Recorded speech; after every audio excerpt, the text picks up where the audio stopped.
check, check, check, check, check, check. What is up? What is up? What is up? What is up? What is up? What is up, guys? Are we live? Let me know. Let me know in the chat if we are live. Let me know. Let me know. Let me know. Let me know.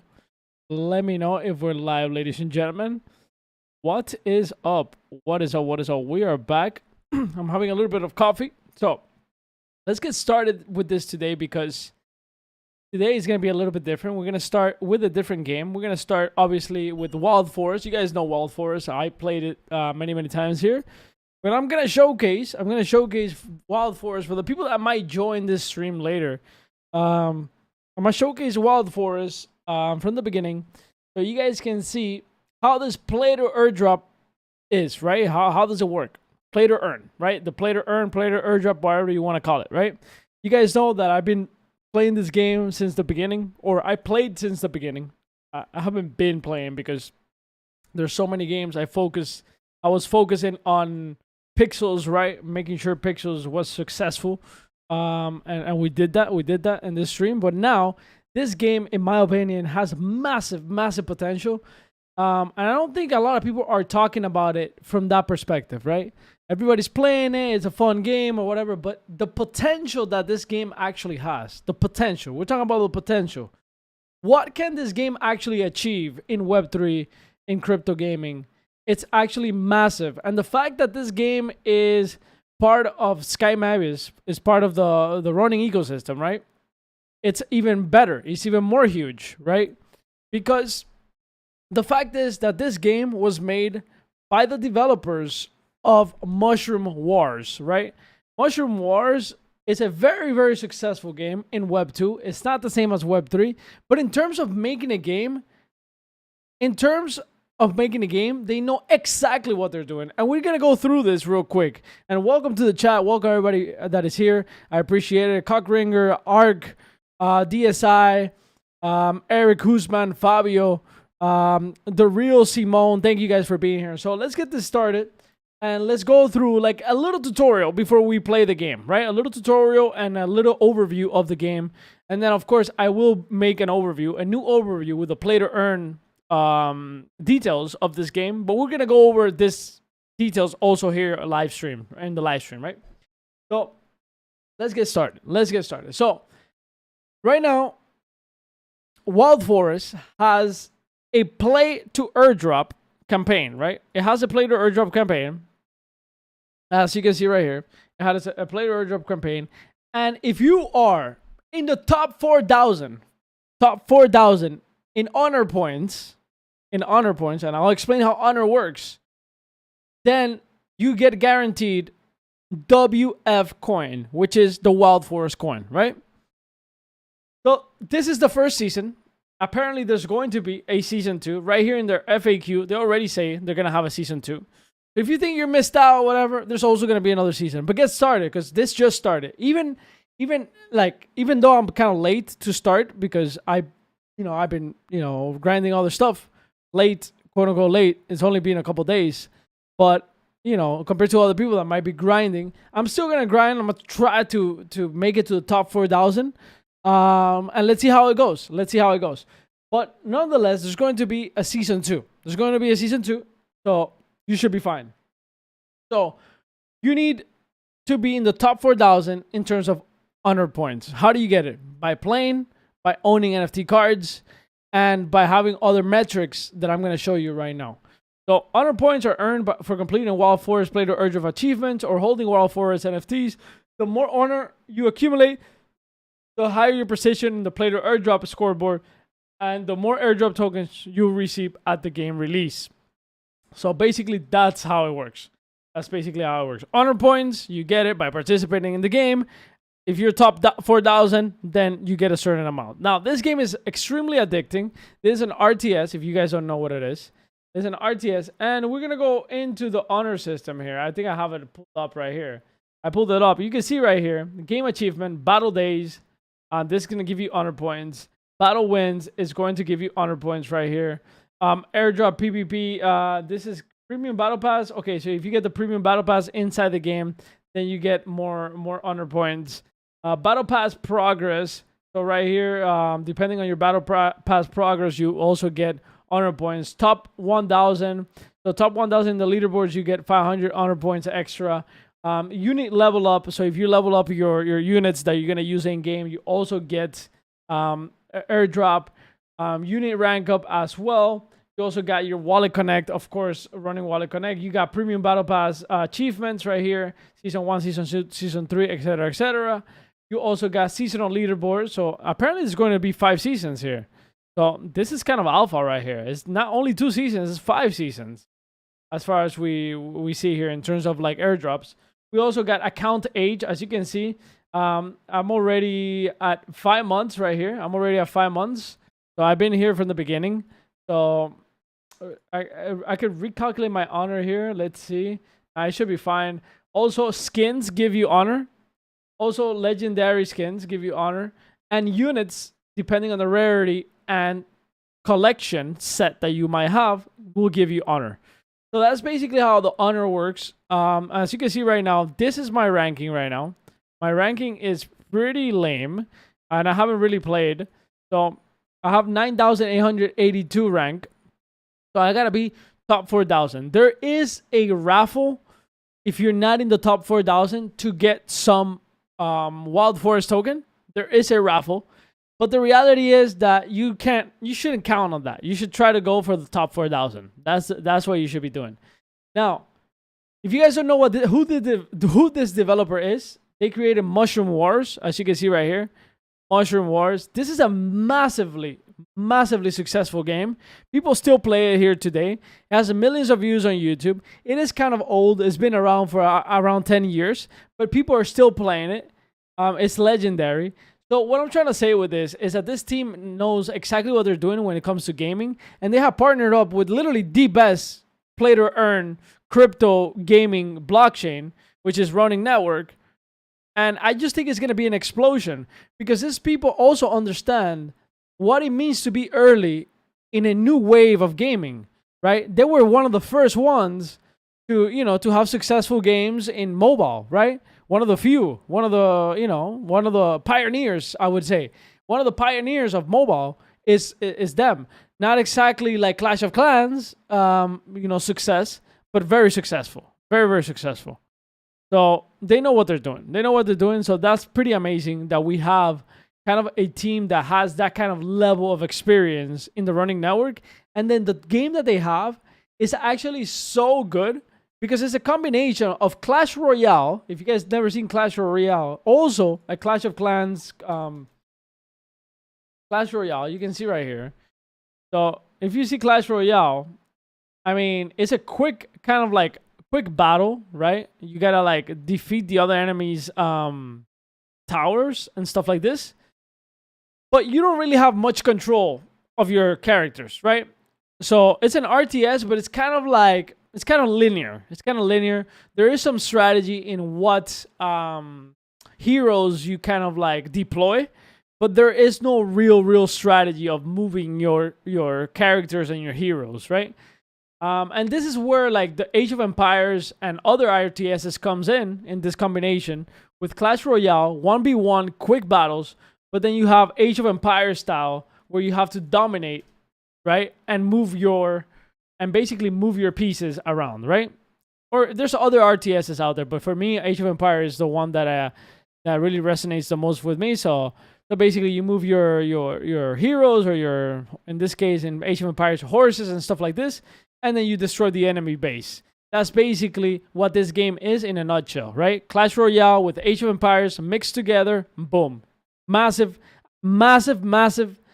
and amazing combination of like two genres or basically two games from the same genre. But, when you combine those two, it's like, okay, perfect.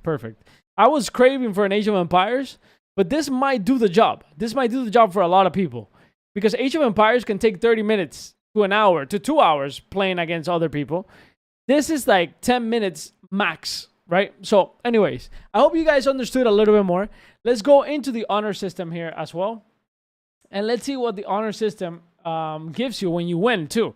So 1,000 wins, you get 2,000. 1,000 wins, you get 2,000. or no, 1500. Okay, okay. Honor update. Current honor. Okay. Okay, so lowered. They're lowering here and they're boosting here apparently. Okay, so they're boosting some honor right here. So you guys can go to the Discord for this, and then of course you can open packs. And I'm gonna give away a pack. As a matter of fact, put Wild Forest in the chat. Wild Forest in the chat, ladies and gentlemen. Put Wild Forest in the chat. If you guys want to participate in a pack, put Wild Forest in the chat. Paid collab with Wild Forest. They have given me packs. I wouldn't say it's paid. It's not like they gave me cash. But they did give me packs, and you know, in return, basically talking about their game, you know, in a little bit with a little bit more passion. You know how it is. You get something, you get some packs. You get some packs, I'm a paid actor. You give me some packs, I'm a paid actor. But it's not like they pay me cash. You know, it's like, you know, collaboration, boom, boom, boom. You give me packs, I'm a paid actor. Easy. Now, these packs are going for $140. These packs are going for $140. Right here, $145. By the way, if you have a Juice Team keycard, very soon in the marketplace, we will have a bunch of packs. We will have like $2,000 worth of packs in the Juice Team Discord. So if you're part of the Juice Team Discord and you have a Juice Team keycard, make sure you stay tuned to buy one of those packs, because those packs are limited, but we have a few, and they're gonna fly. Very, very valuable. So stay tuned for that as well. Ladies and gentlemen, this is going for $145, the basic pack. Now, what does the basic pack bring? Okay, let's see. Basic pack. We got the common and we got rare. 90% chance to get one epic skin and 10% chance to get legendary skin. And like I said, this is going to be very important for your honor score. Now, if I was you, I wouldn't sell this. I would try to grind. I wouldn't sell the pack. I would probably try to grind the play to airdrop. You'll probably get more than $140. Maybe. I'm not sure, but maybe. Okay? Maybe. I don't know. But go play the freaking game. Honestly. Go play the game. Anyways, ladies and gentlemen, let's get popping. Let's get this popping. Let's do a little giveaway before we start playing the game, okay? Before we start playing the game, ibot.com, boom. All right, Wild Forest in the chat. Spam Wild Forest in the chat if you guys want to participate. Wild Forest, put it together. Wild Forest in the chat. Go ahead and put Wild Forest in the chat to participate, ladies and gentlemen. Wild Forest in the chat to participate.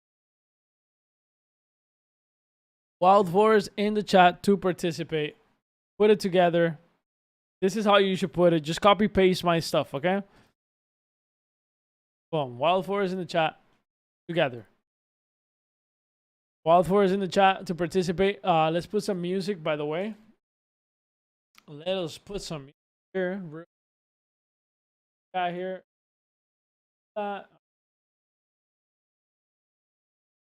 Okay. Perfect.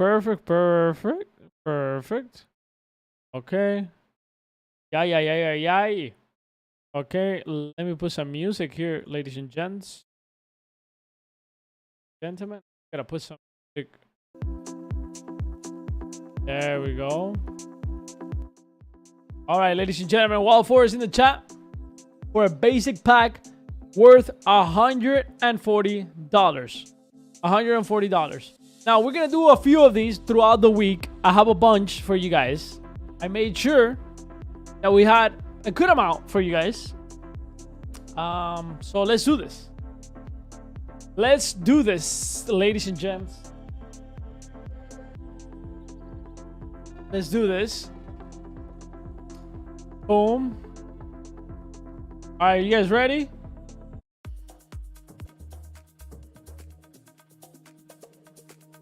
You guys ready? Are you guys ready? All right, ladies and gentlemen, thank you guys for being here. Only 15 eligible. All right, ladies and gentlemen, we're gonna roll it. We are going to roll it. All right, all right, all right. Wild Forest in the chat. I'm just gonna put everybody as available here. All right, all right, all right. Channel members. If you're a channel member, I am gonna duplicate your luck right here and roll it. Grusher. GG's. GG's. Pay to win. Pay to win. Pay to win right here in the channel. Grusher, GG's. Grusher, and give your address to Ark. Ark will put it in a Google Sheet, and your NFT will be sent soon. We do not have the NFTs. I don't have it in my possession, so the team will send it to you. Team will send it to you. Okay. Ark, yeah. Ark, if you can, Ark, and grab the stream link, and in the Google Sheet, put the link of the stream, if you know what I mean, like in the column. Yeah. Sounds good. Sounds good. All right, ladies and gentlemen, let's get started. Let's get started. Let us get started. Let us get started. Yeah.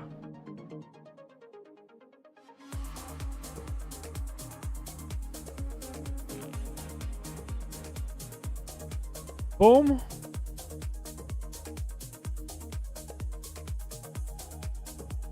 ¿Qué tal vas en el Play to Airdrop? Oh, malísimo. Ahora es que voy a empezar realmente. O sea, estoy en número 9000 o algo así. Pero bueno. Vamos. A ver.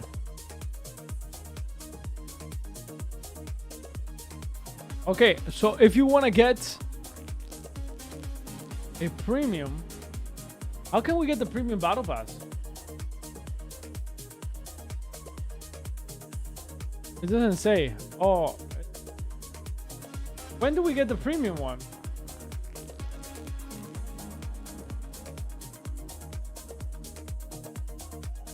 When do we get the premium battle pass?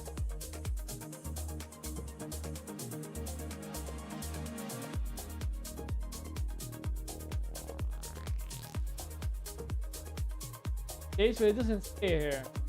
It's pretty clear. Oh yeah, it is pretty clear. Yeah, but it should say a premium battle pass. Okay. After 15 days. Okay. Okay, sounds good. All right, all right, all right. Thank you. I appreciate that. Thank you, Giacomo. All right, let's get it.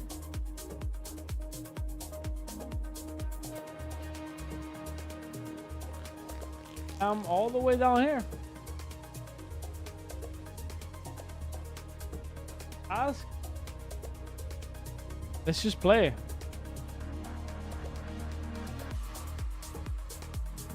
Tier 3.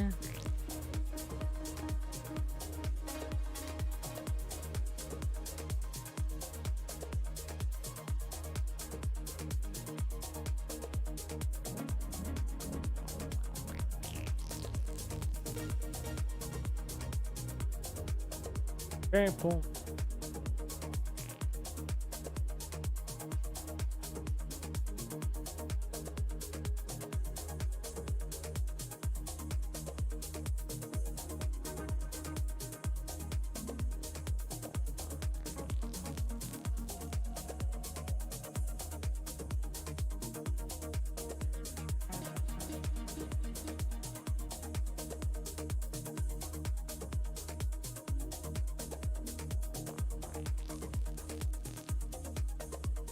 Okay, okay, okay.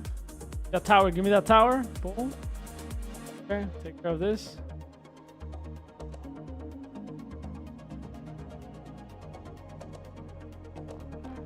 Boom.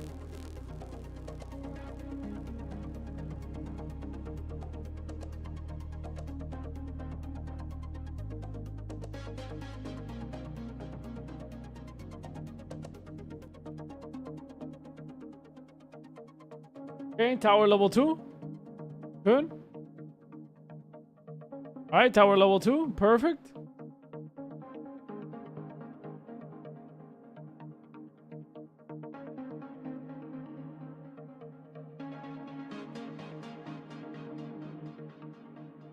How do I play it on PC? I'm just using an emulator. Not emulator, but like but it's not good on PC. It's not good, guys. Against bots, or not bots, but like against lower level players, it's good. But like against good players, it's not good. I'm using what it's called A power. There's a lot of applications for this. It's connected to your PC. It's not rocket science. Olvídate de torres, construye minas y barracas. Ok. Gracias. Ya sé para la próxima. Pero ahora mismo estoy jugando con un novato, entonces no es tan... Hey, Casmo, thank you for the subscription.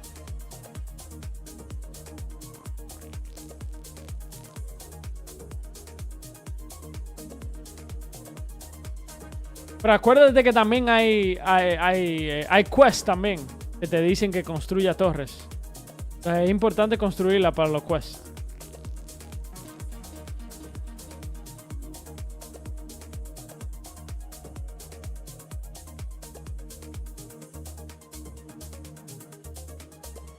Did I catch the Pixel AMA today? I didn't. I actually didn't. I totally forgot that we had an AMA today. I actually totally forgot. But we'll check it later. We'll check it later. After we play a few games of this, we'll go into Pixels and we'll check it. We'll overview. What do you guys think about the AMA today for Pixels? Any thoughts? Kagi, share the stream in the Wildfires. Okay. Where do we? How do we share it?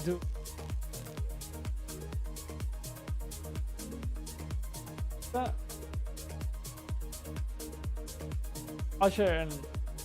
After this.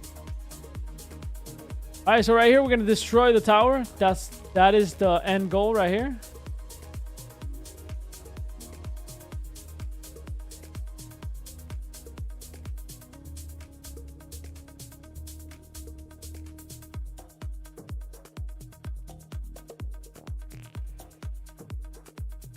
I don't have a good army. I'm just going quickly here. Yo, what's up, Respawn? How you doing? I'm actually just playing now. Like today is like the day I'm actually AMA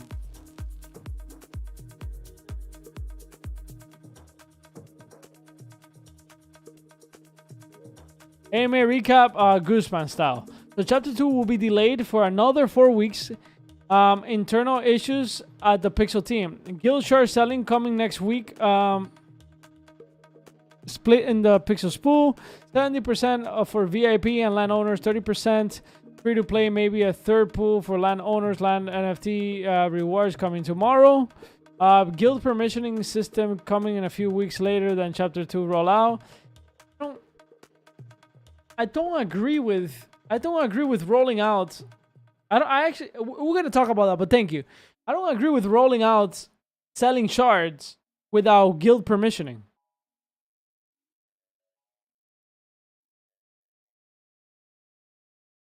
I don't agree with that. Doesn't make sense. It's like here, speculate without fundamentals.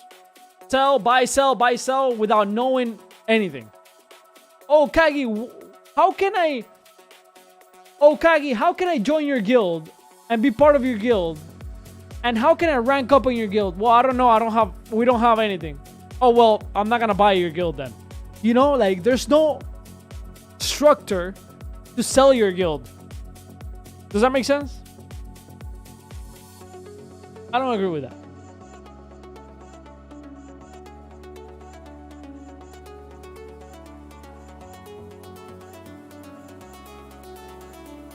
Made us into the... Nah, bro. Nah, fam.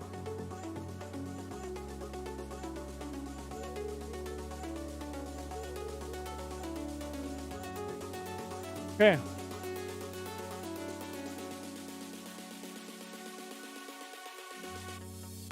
That's been me trying to find answer to people asking me what buying a shard gets them.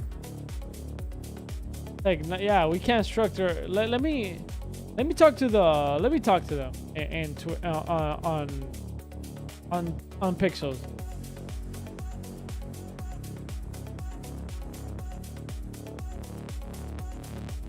we're gonna say I don't agree with releasing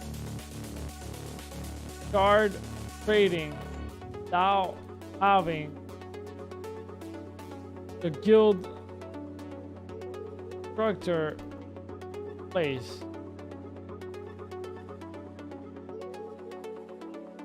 Makes no sense.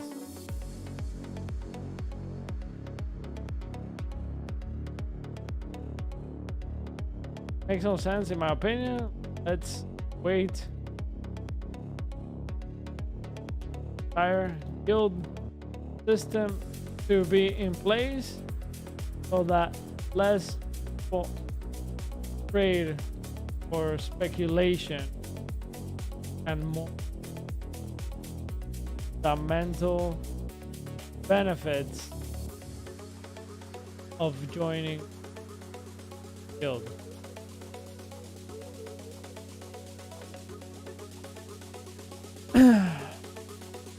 It is what it is. That's my opinion. Okay, ladies and gents, next game. This game is so addicting, actually. I just wish this game was actually on PC, like actual PC. Because right now it's like I'm using my phone, I'm connected to the PC, right? And it's allowing me to use my mouse, but it's not the same. Not the same.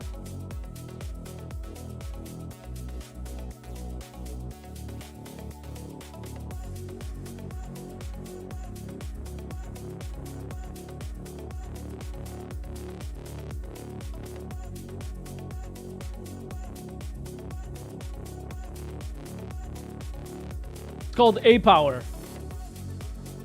It's not a pro. It's just a program just to connect your phone, like any other phone program. If you guys never used it, then yeah, you might be lost. But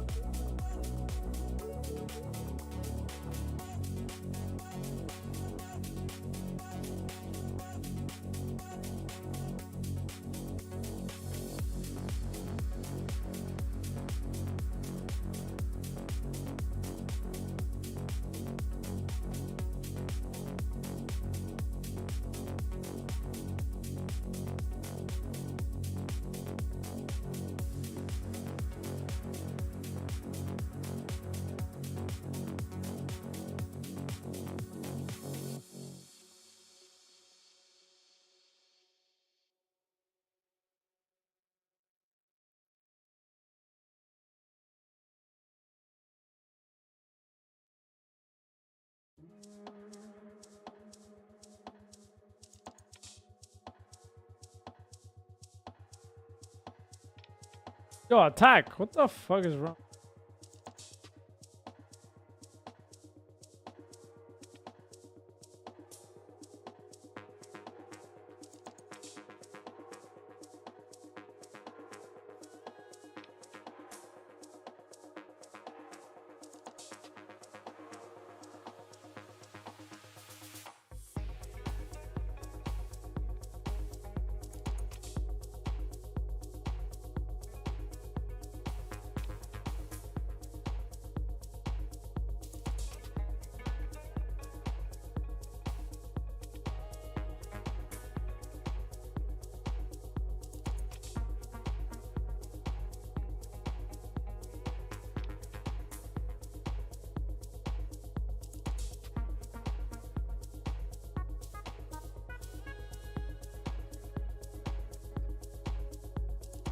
What's my current rank in honor system? I think I'm 9,000. 9,000 something.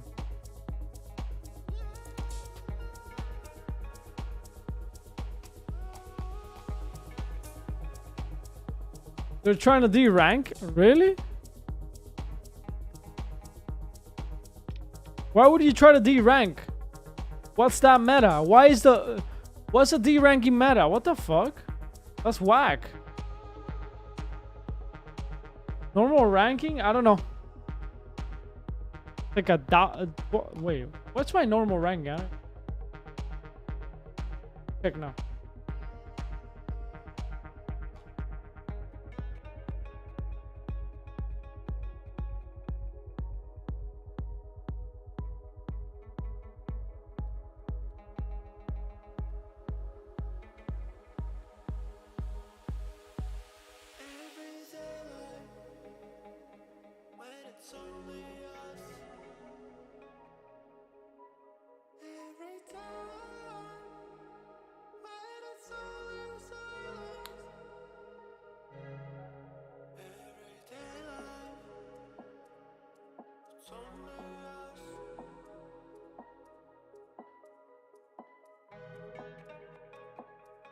All right, ladies and gentlemen, by the way, you guys can follow our blog right here at the Juice Team. You can see right here another reward for our founder key.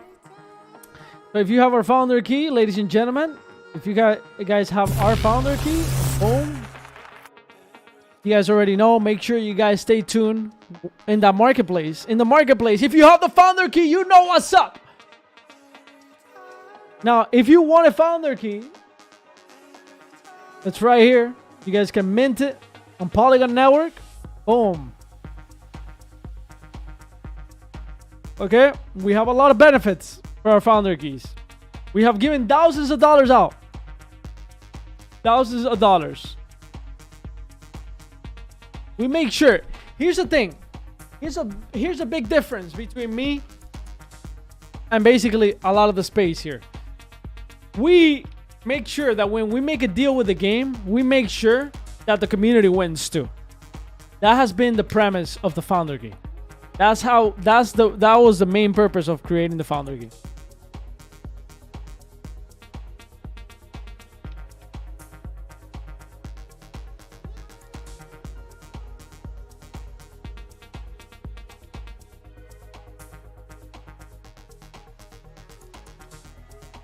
All right, let me read the chat real quick.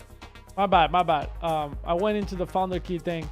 Okay, so Wildfire has a poll going on right now where they might be changing the points to where you get less for wins, which would make it impossible for new people to even place top 4,000. Oh, really? But I think they already did that. Exactly. They will remove the chance for new players thanks to grind to be on top. Okay, really? The only reason will be regarding empty holding of Wild Forest because game part is all related easy task. Has 3 wins per day and tasks on Battle Pass. Oh, so it is capped. So it's capped how many wins you get per day. So you can't get infinite honor just by winning games. Is that what you're saying?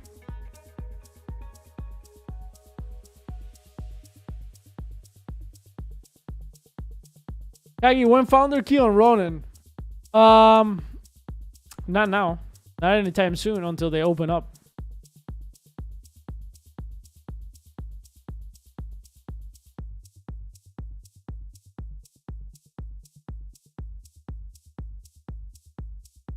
Hey, Art, can you share the minting page for the founder key?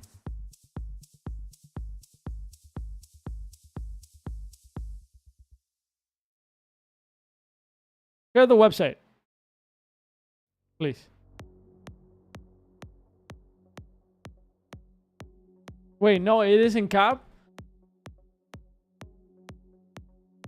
Then what are you saying? I'm not really sure what you said there then. Respectfully, sir.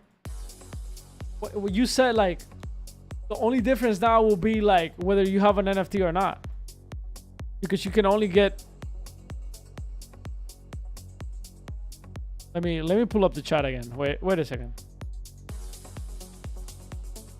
Let me pull up the chat again.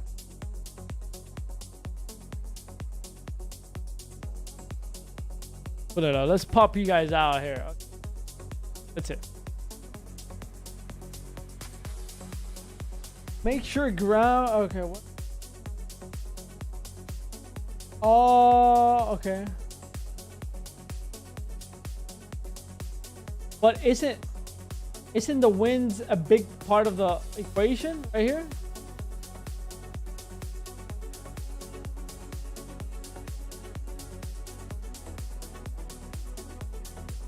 Based on your feedback, achieving 1,500 to 2,000 wins seems to be very difficult. Therefore, we're considering some balance changes to make it better for everyone. Choosing honor for wins and increasing it for battle pass and battle days will help improve overall balance. However, we understand that making changes after launch has significant risk. And since we don't want to upset anyone, we need your opinion.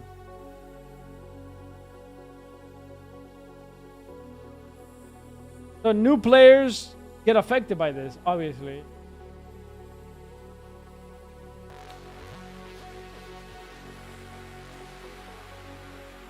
I get what you're saying.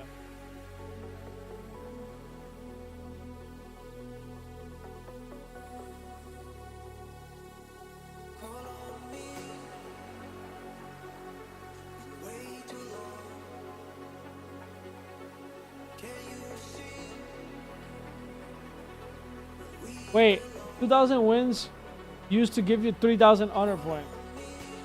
Oh, no, 1,000 wins? Oh, yeah, exactly. Whoa.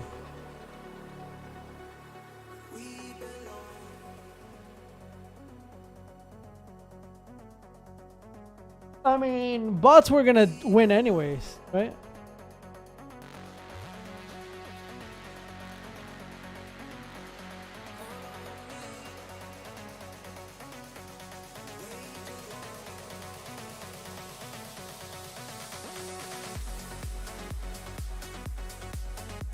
Wait, so if you win too much... Wait a second. I don't understand. If you win too much, you get less honor?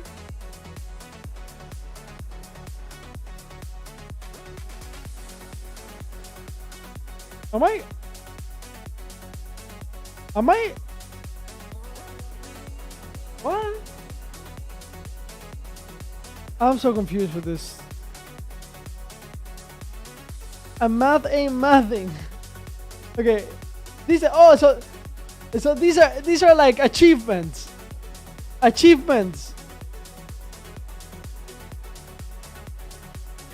Is this counting like achievements? I don't understand.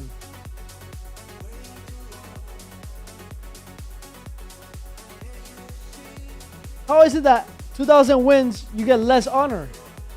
Right here.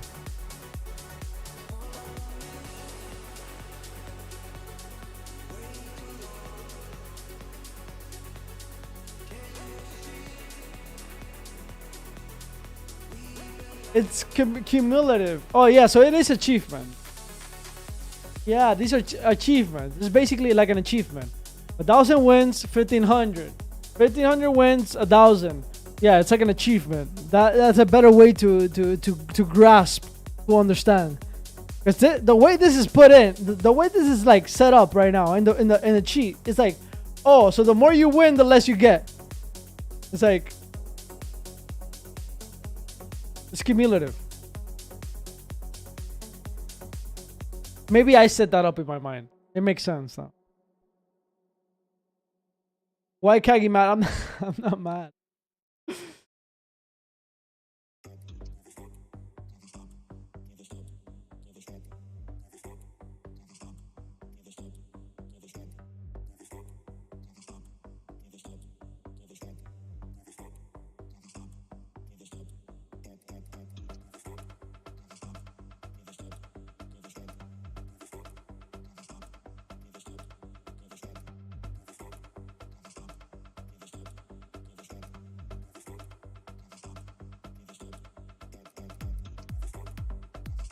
Wait, so they gave people that have NFTs more power in this? I don't think that. Okay. Look, I haven't been involved. I haven't been involved in the community, so I don't want to cause any like, you know, like I don't want to come in here and be like, yo, like I know what I'm saying. I know what obviously I haven't been involved since the launch, since I made this video 7 months ago. Right? I haven't been involved since then. Like I played here and there, but like, okay. Let me get this straight. So they're rewarding people that have NFTs. Is that what I'm getting right? But the battle pass progress gives you more. It's not that bad. Wait, the battle pass progress gives you more though. Like that's good though. No? Am I brain dead?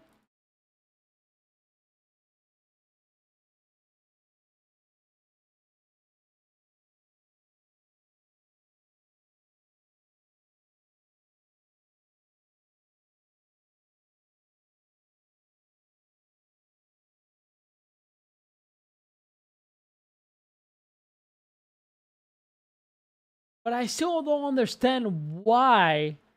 Why do you say... I don't understand. Why do you say that people will play for 30 minutes? You still have to achieve 1,000 wins. Dragon, shut the hell up.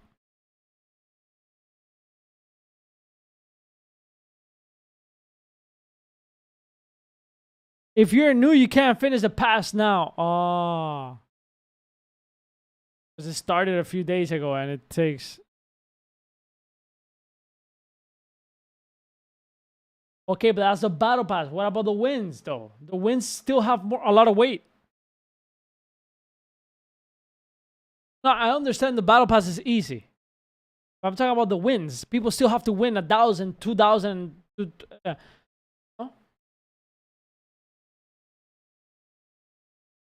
Oh, I see.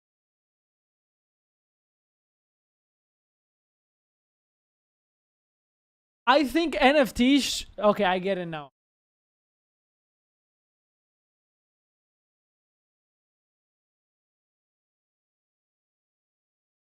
I get what you're saying.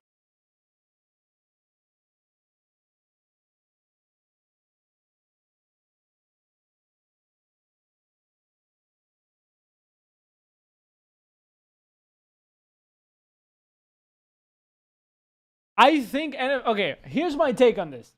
Here's my take. I'm gonna say what my take is. I have my take. I get it. Pull out paint. Paint time. Here's what I think. NFTs. NFT.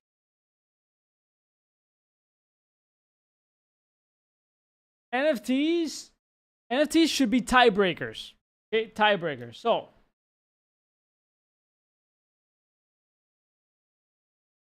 NFT to give points. NFT start giving points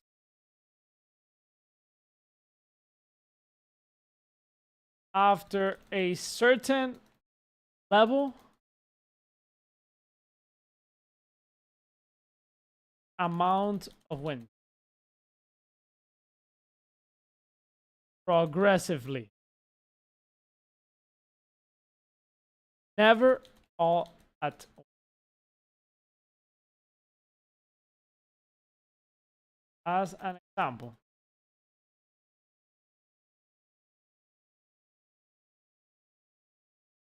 That's what it should be.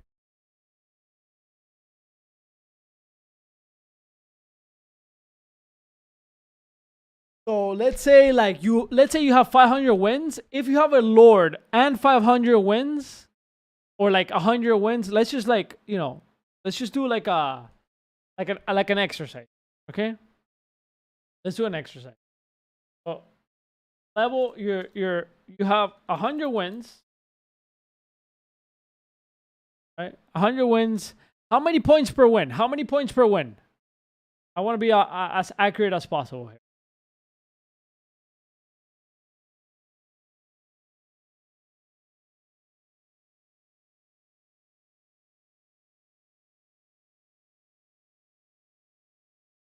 Starting Wild Forest now without owning an NFT is a lost.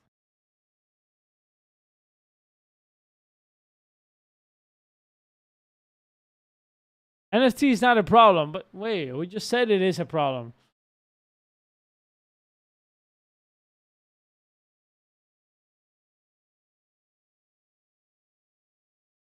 Whatever, guys. Whatever. At the end of the day, look. Fuck it. At the end of the day, look. Okay. Here it is. At the end of the day, we're in crypto. Buy your NFTs, pay your way to win, and get some tokens, okay? I have no other take. Get good. It's a skill issue.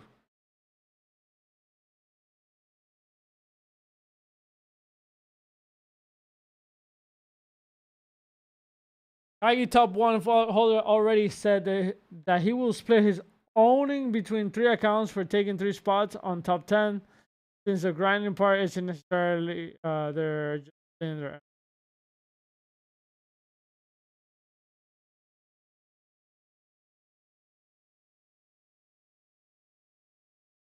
No broke he's allowed.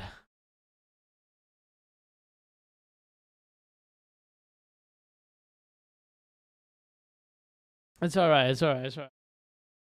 What it is. Let's play the music. Let's have some fun. And let's try yeah, to rank.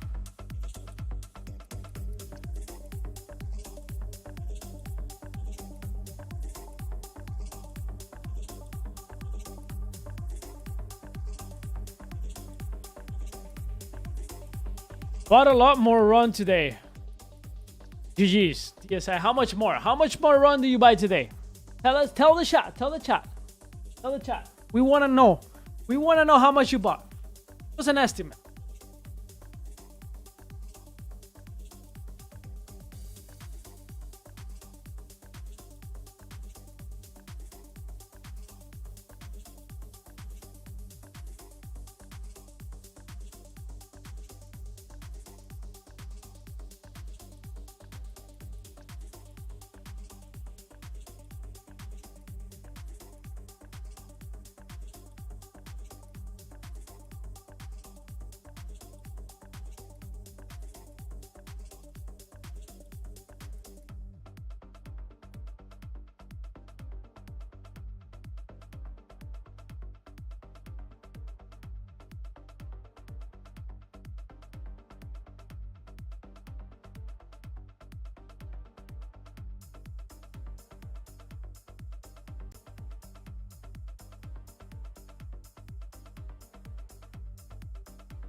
I increased my run stack about 15%, guys.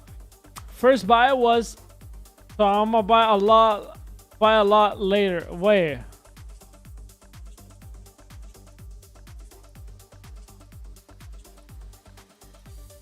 I need a Lord. Send me a Lord, guys.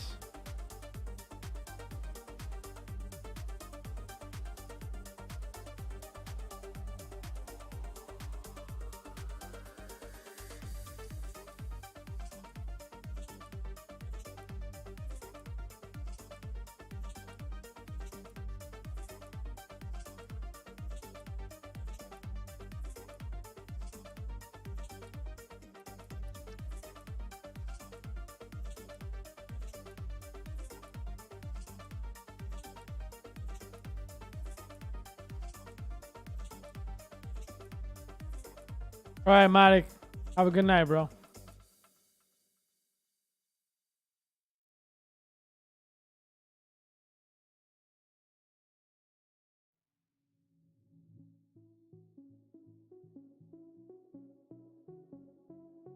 Ron barely holding on top 100 token is a joke. It's almost obvious. It's the most obvious play out there. Yeah. It's all right. I think we can't complain about that anymore. We just gotta keep like, and I feel like as a community, as you know, we just gotta keep showing up every day. That's it. That's all it is. We show up every day, and this should be easy win. It should be an easy win. It's the same thing with Axie. Back in the day, a lot of people were fading Axie. A lot of people were fading Axie at some point. I remember.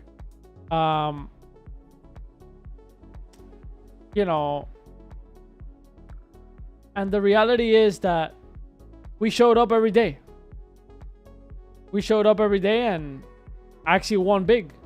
You know, if you were in Axie from the beginning, you won big. And many people won big. Actually, like a lot of scholars, you know, paid their food for 1 year. They won. If you paid for your meal every single day with Axie wins, like, you won. Regardless of whatever happened, you know? Oh, okay. Now for Ronin, it's understandable that people don't want to invest, right? Because some people might not want to invest because, yeah, because it was hard. It was a hard, you know, hard thing to swallow for a lot of people that, that they got hacked, you know? My cousin was telling me earlier, it was yesterday, like, yeah, I was talking to a friend or whatever, and I asked them about Ronin, and they told me, yeah, they lost money because it got hacked or whatever. So there's still people that have no idea what's going on in crypto because they left during the bear market, and all they remember is that Ronin got hacked. So you have to understand that we still trying to like get out of that mindset, right? And you just gotta accept that that is the fact. That is the fact.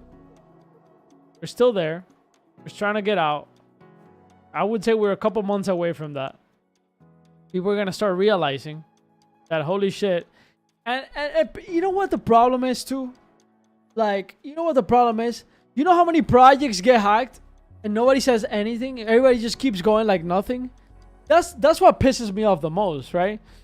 Didn't a project in Blast get hacked just recently? It got hacked. People still tweeting about Blast. Oh my god, I can't wait to get into games into Blast. And it's like, wait, didn't Blast get hacked just recently? And what else? Base too. Base network. As soon as they open up, there was a rug during the bear market. Somebody rugged, you know, with a meme coin or some shit like that. Like, and nobody says anything. So I hate this double standard where like Ronin is bad because they got hacked, but everybody else that get hacked, no, that's okay. You know, Polygon got hacked a long time ago, but people still use Polygon, right? So what the fuck is the deal with that?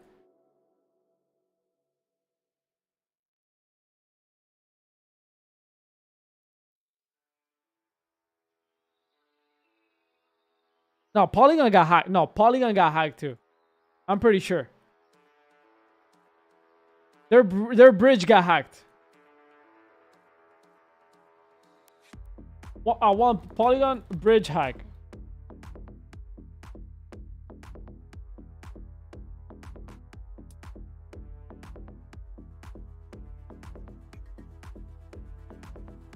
No?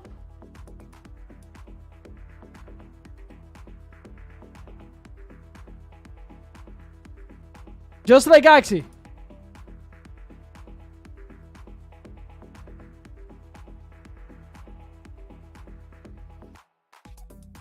Just like Axie. Nobody says anything. Oh, no. No, guys. No. Ronin got hacked? No. Oh, it's not Poly. Okay. There was a hack. I'm pretty sure there was a hack. I remember.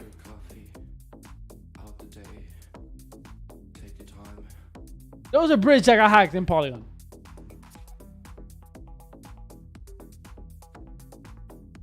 I'll look it up.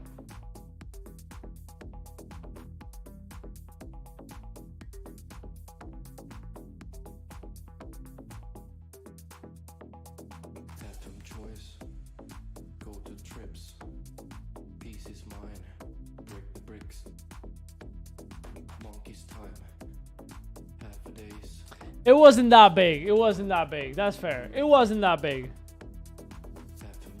It wasn't that big. Okay.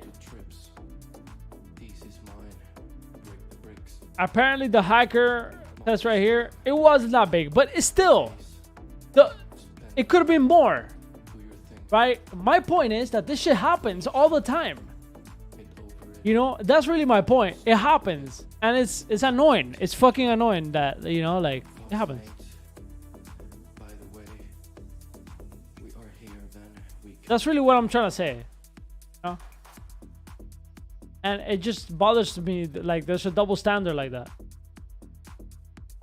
But I know why it is. I get it. I understand why. Like, I get it. I'm not oblivious to the reasoning why. Number one, people don't want Running to win, right? People don't want Running to win twice. Because they won with Axie, right?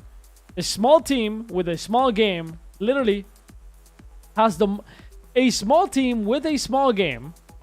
Literally, a small team with a small game.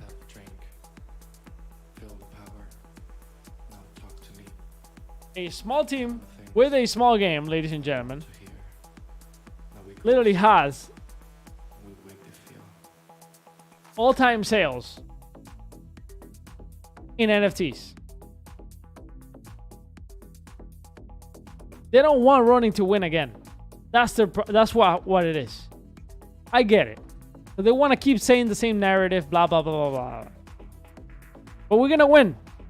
We're going to win. You'll see we're going to win.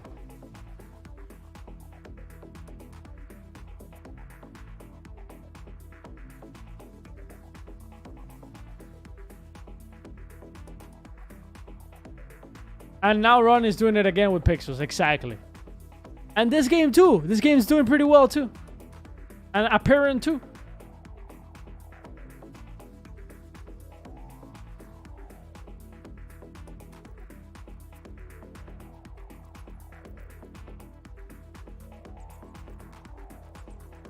The distance here is longer. I should have gone here. Shape the ways. Shape your time. Shape the ways.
Do you think CAGYJAN will follow? I think CAGYJAN, yeah, has the potential to follow up with.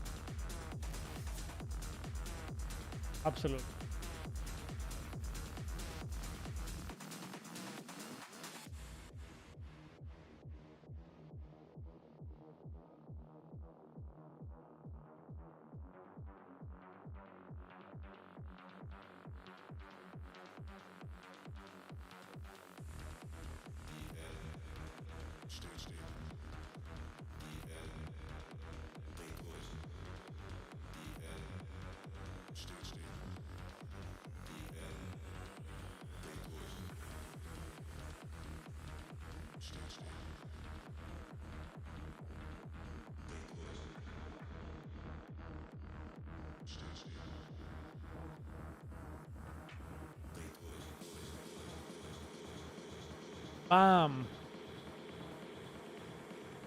Easy wins, baby.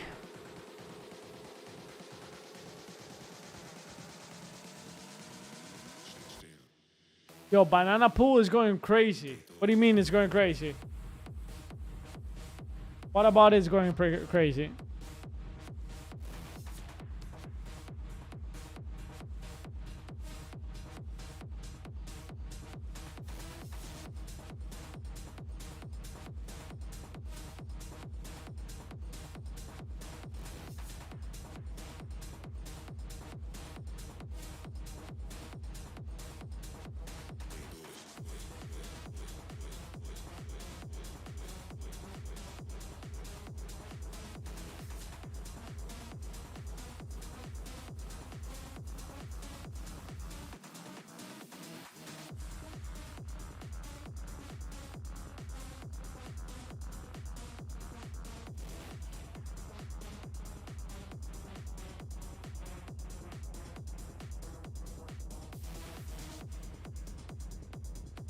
Oh shit.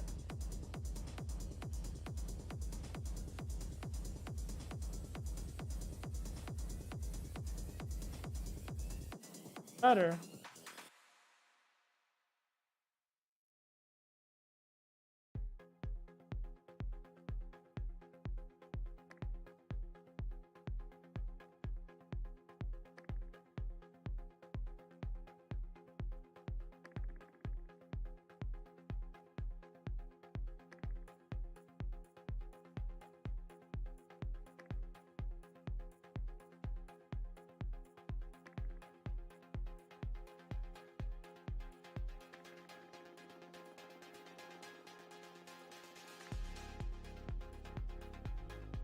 But not this one. I don't have I don't have a rare for this.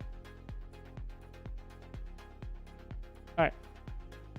I saw XCC making moves on on-chain games and seeking new projects to invest in.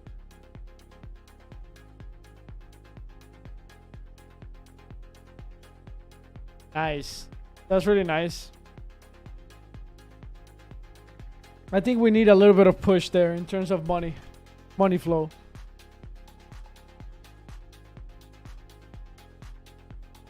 I feel like there's an opportunity for some type of RTS on chain.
No, I mean like, yeah, I know what you mean. It can't be. What's up, Duckler? What the fuck? You haven't been here for like 2 years. Yeah, leaves and just comes back commenting and shit. Comments don't matter. You haven't been here.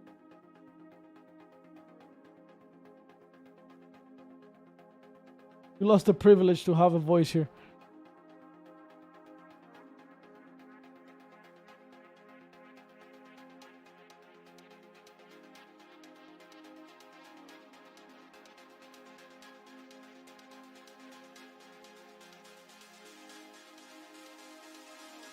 No, but like when I mean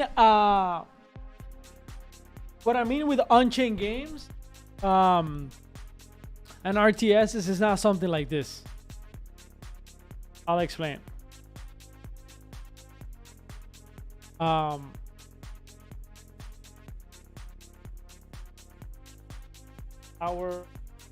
What was the name of that on-chain ecosystem? I forgot. Is it Tower?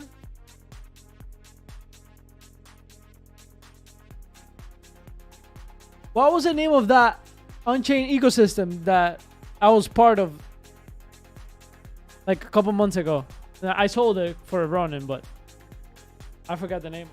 PSI, you're the one that put me onto it. The one in Starknet.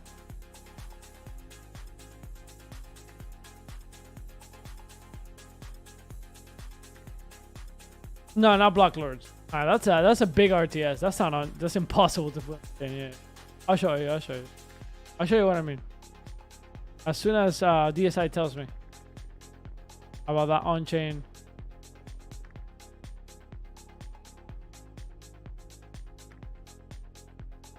Not Pirate Nation.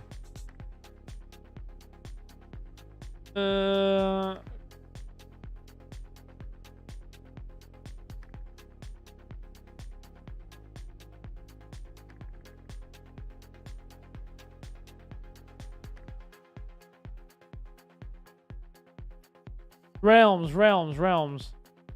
In Realms, there's one here.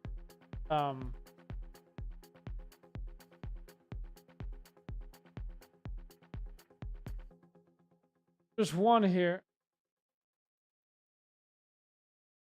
How about this one?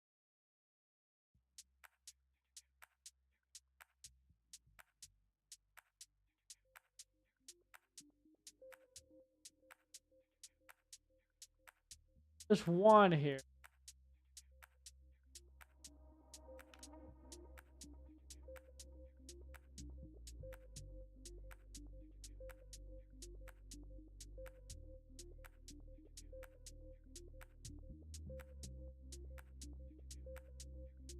Here.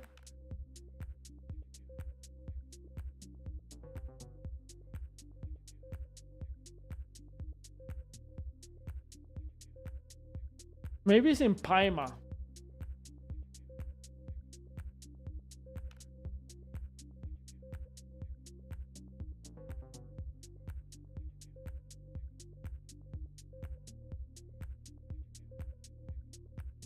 Hexlands. I think it's Hexland. Yeah, Hex Battle. This is kind of like RTS.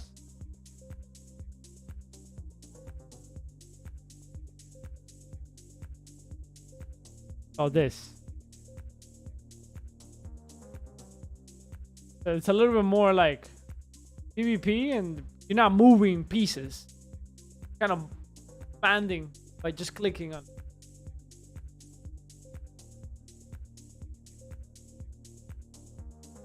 So this could be like this could be Onchain. This could potentially be Onchain.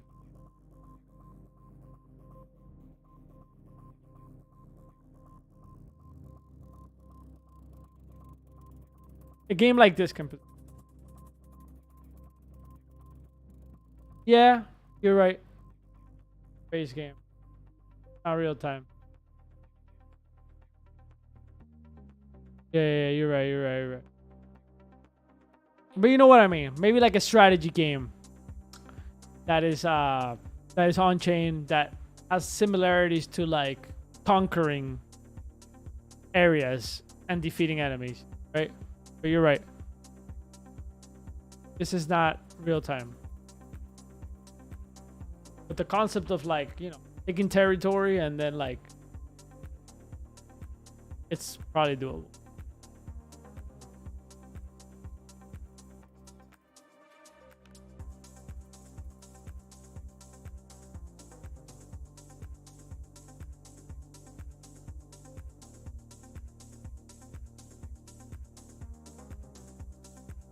I like that. Become undeniable.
Yeah, you gotta be sorry with Duckler. You gotta be sorry with Duckler because he gets offended. He gets offended, and that's why he wasn't here for like 2 days. What's up, Slip? Slip, Slip or Slip?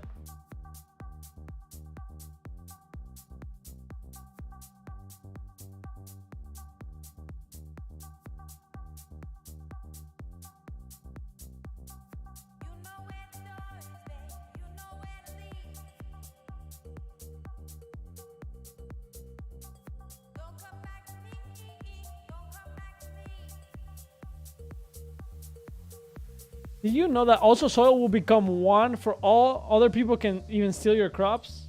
Oh, that's gonna be content, to be honest. Yeah, I knew that already, but I wasn't sure if it was really gonna happen.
Cover from the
Okay. I need a better soldier here.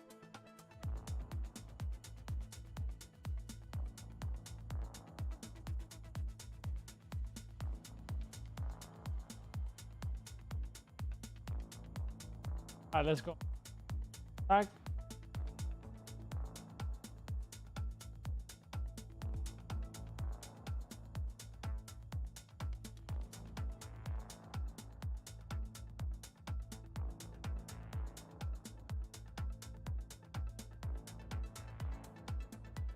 I wouldn't focus on towers until you get control of the map. You want as many units out on the field as possible. I'd only focus on barracks and mines until you get control. Got it. Thank you.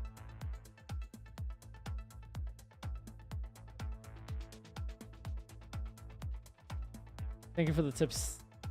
Thank you for the tips. Yeah, I want this game.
Peggy, game with me.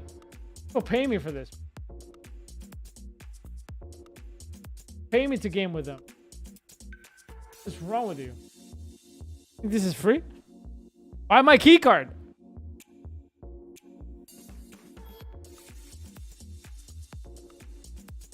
I'm gonna start doing that.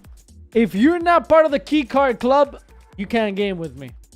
Too important. I'm too important. I'm high value, high net worth. High value, high net worth.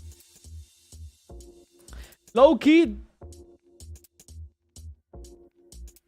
that's the future, bro.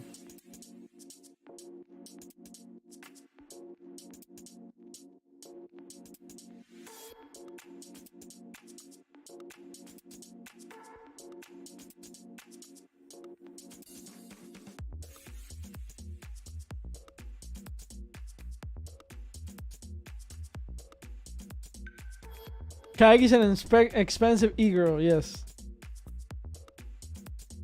Yeah, you need to buy one.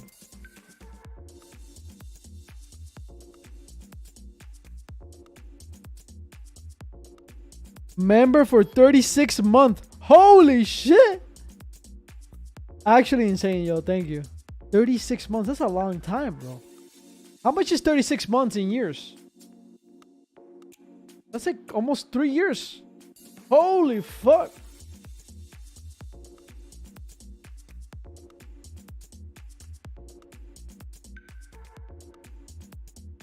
Actually a scammer.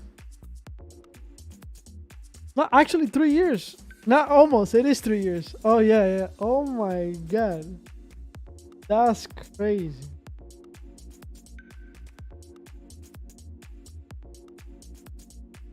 He chose math. He chose rich.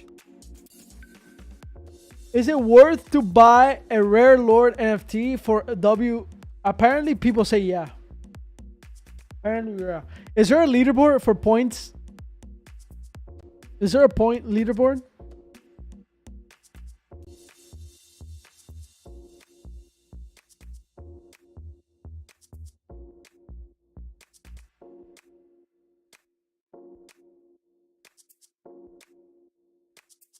You get 4,000 points. 20,000 points for a mystic. Oh my fucking god.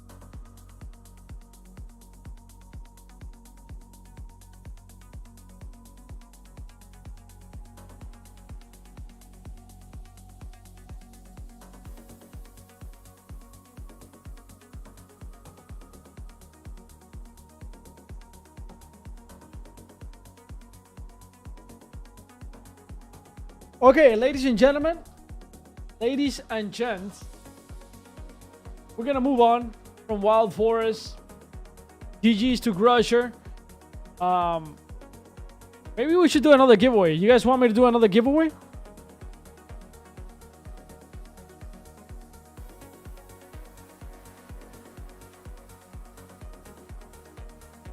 Miranda's team is in chaos. No way. Okay, breaking news. Miranda's? Miranda's.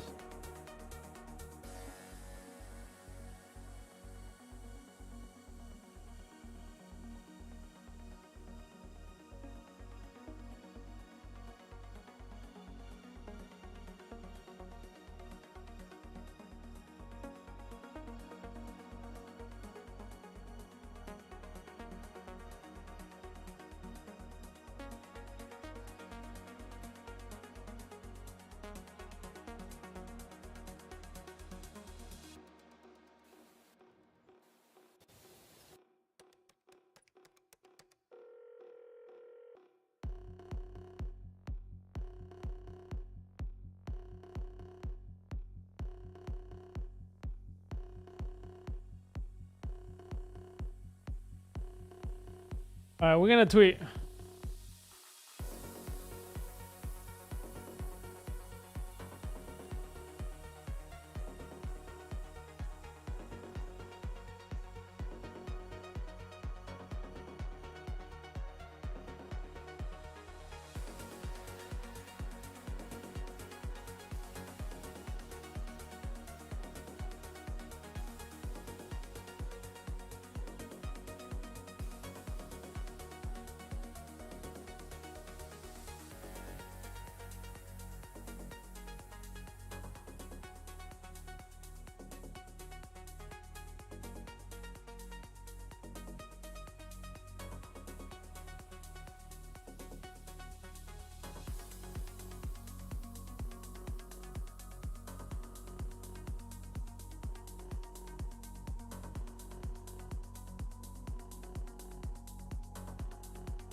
Great opportunity to talk about Ronin.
Kazal! How are you, Kazal? Guys, like this tweet.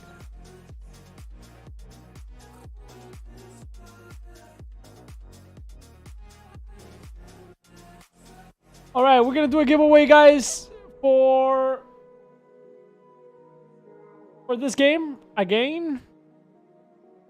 Let me pull it up. Another giveaway right here. Wild Forest.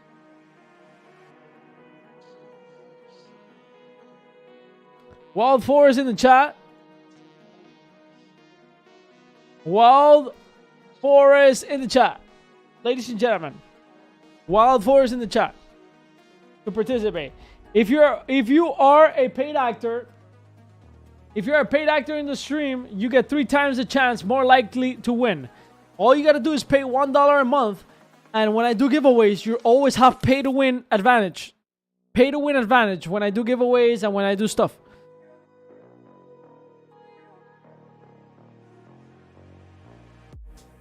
Actually, we're gonna do 10 times more likely to win.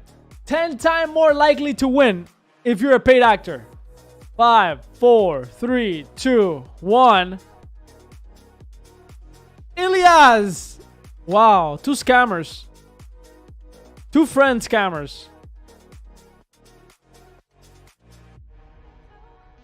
Crusher and Ilias, W. Alright. Send Arc your running wallet. Arc, make sure you put the stream on the Google Sheet real quick so that you know what I mean. So we can keep up with this. Alright.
Virgin's Forest.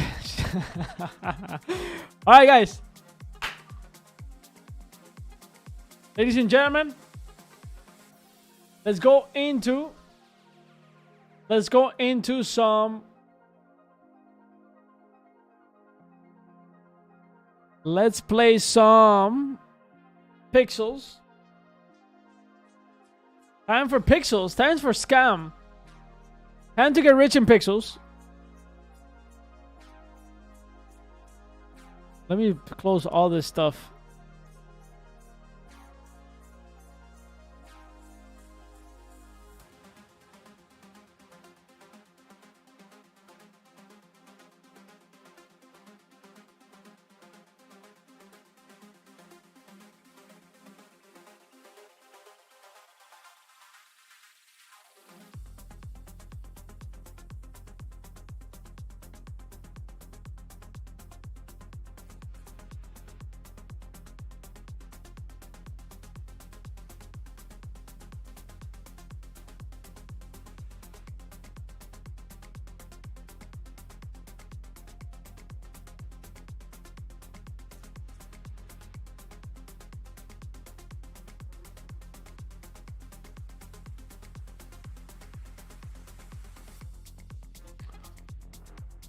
All right, let's get rich.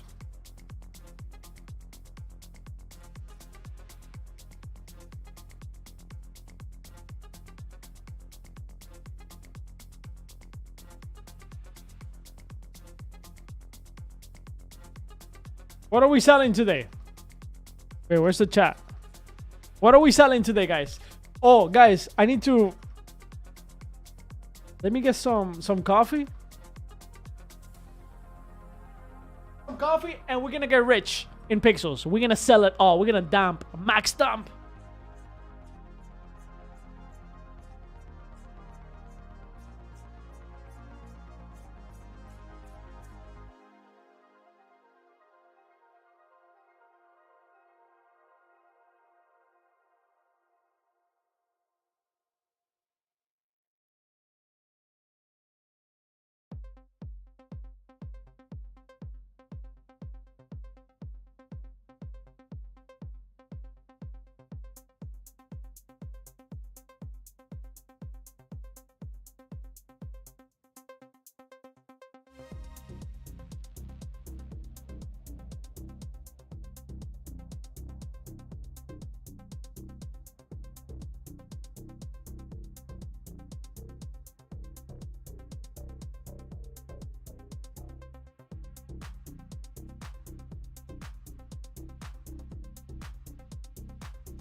All right, guys, I was tweeting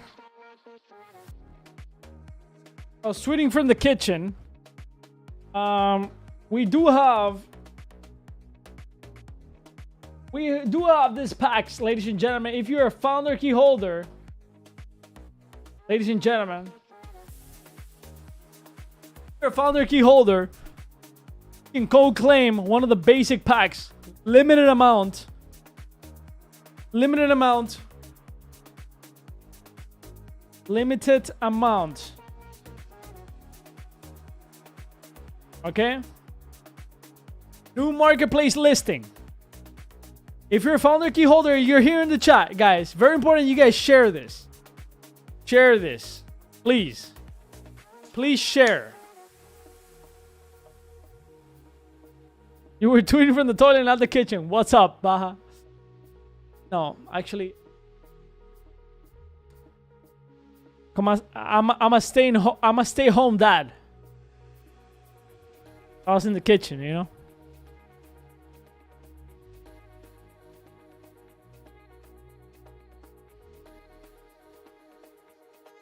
Okay, let's get rich. What's up, Ezek? How you doing, bro?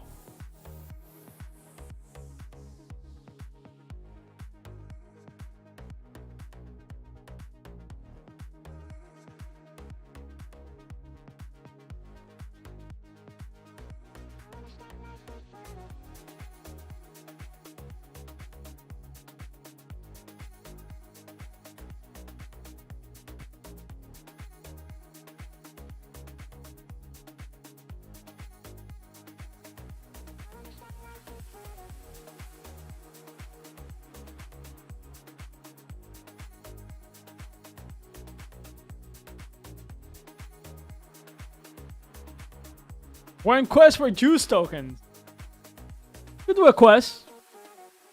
We could do a quest. Let me tell Ark to do a quest.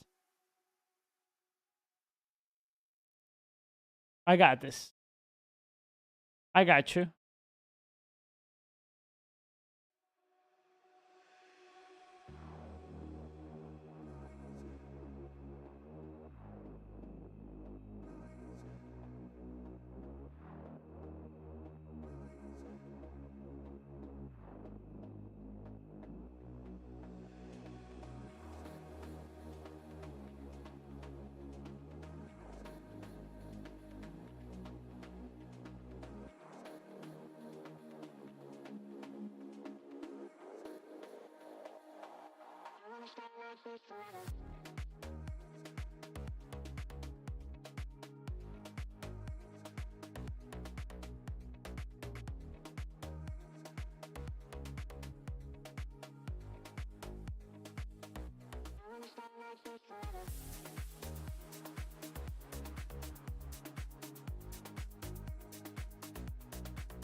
Rich is a state of mind. If I had $1 billion, my days would be the same. Gym, sexy time with my lady, and pixels at night.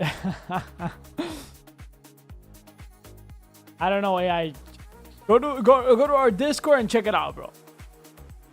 I'm not gonna sell you on anything. You do your thing. I actually don't care. who owns one or not. You own it, you win with me. If you don't, then you lose. Period. That's simple.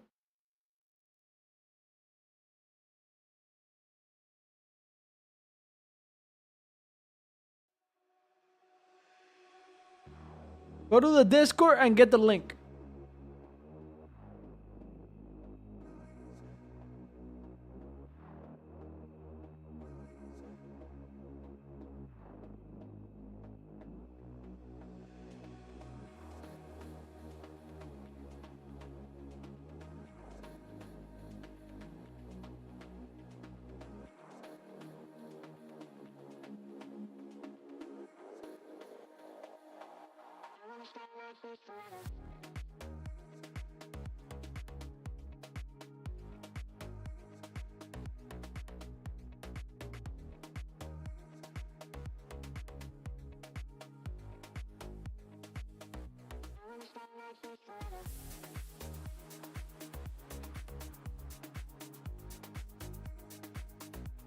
Bro, basic pack selling for 133. Yeah, exactly.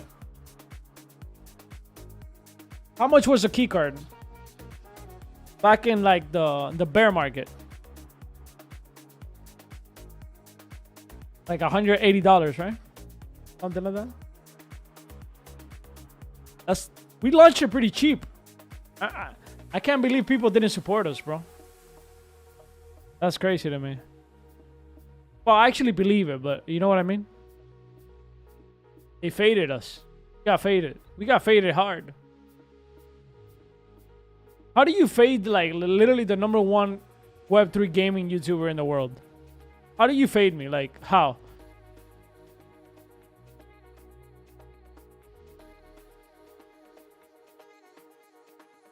Like, how is that possible in anybody's mind? Oh, let me fade Kagi.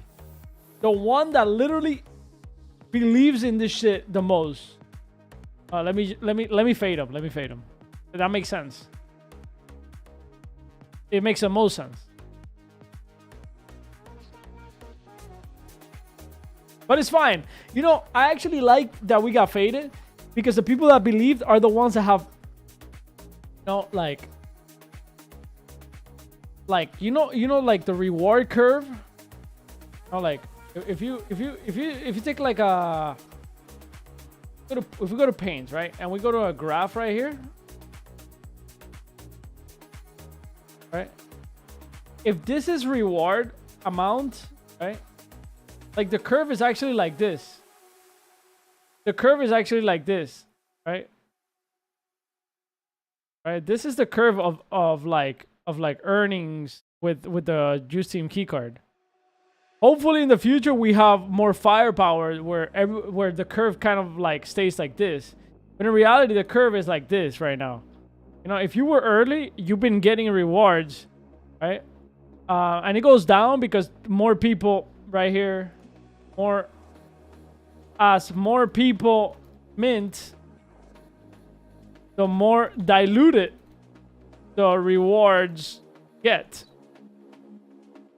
But in theory, we should be able to scale with the amount of people that mint it, right?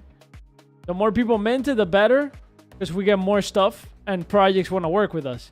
But let's say in case that projects don't work with us, right? Right here, the majority of the rewards, right? If it's like 2 people here, right? I hope I'm making sense here. 2, let's say like,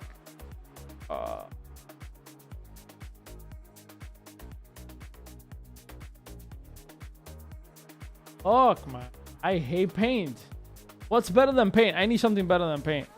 I can't make my examples here. Oh. I can't. 2. Right, and then like 4, right?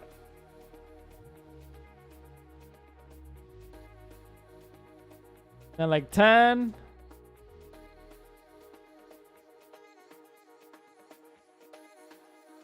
right? This is like rewards, right?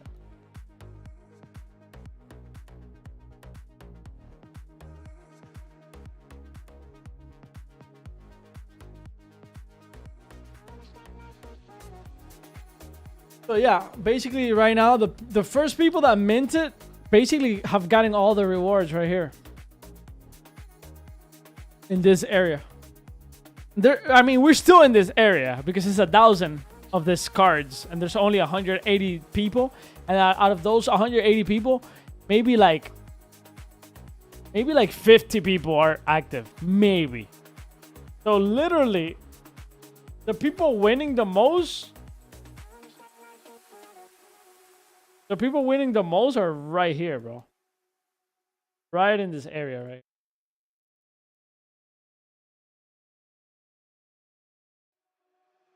So like, I'm okay with that. I don't give a fuck, to be honest. But we did get faded though. I know collections that minted out.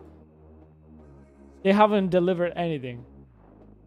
I'm not gonna mention names because I don't want to like. I don't really want to like create any like I'm not trying to fight anybody, but the truth is that there's collections that literally people minted out, like esports organizations and DAOs. Bro, I was like, what? This minted out, and our shit that has given thousands of dollars has not minted out? Like, that's crazy. That is crazy to me.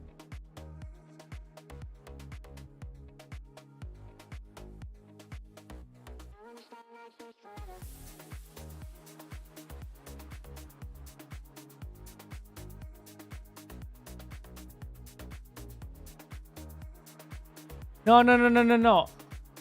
Like, no, but I mean, like, I'm not gonna go to the open sea and be like, yeah, you should buy this. Like, this is the floor. Like, I'm just telling you facts. The facts. But I also don't like to sell the card. You guys, you barely ever see me selling the card. Barely. And the reason I barely ever sell it, I'm gonna tell you guys the truth. I don't like the pressure. A lot of people in crypto they put a lot of pressure on you. Like, oh, Kagi, when more rewards? Kagi, when this? Bro, rewards will come when they come. I'm not going to get pressure for this shit. You know? Because rewards are aligned with what I get too. If Kagi gets something beneficial, if I get benefits, you guys get benefits. It's that simple. I literally got packs to open. And when I got packs to open, I asked the game to give me packs for you guys. That's it. That's it. That's what I do. If I get some benefits, the Juice Team keycard gets benefits. It's that simple. But that also means that it's not always. Because I'm not actively like, I'm not actively calling every game like, yo, give me rewards for the users. Give me reward for the users. Because usually, if I ask for rewards from a game, very important. If I ask for rewards from a game, I have to do something. So it's my equity. It's my time. So it's my hard work. My hard work is what pays for those rewards. I can't burn myself out. No, we're still not Face Clan levels, right? We're still not like those type of esports and gaming organization levels to be able to like ask for things without some sweat and equity. That's what I'm trying to say. Like, you should also buy the key card if you believe in what we're doing. That's what I'm trying to say. Like, you spend $180 on some bullshit all the time, but when it comes to a real project that has been building, it's like, oh no, I don't know. Damn, $180. Damn, really? Damn, I don't know. And it's like, what the fuck, bro? You put $300 in a fucking meme coin like nothing.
Also, another thing is that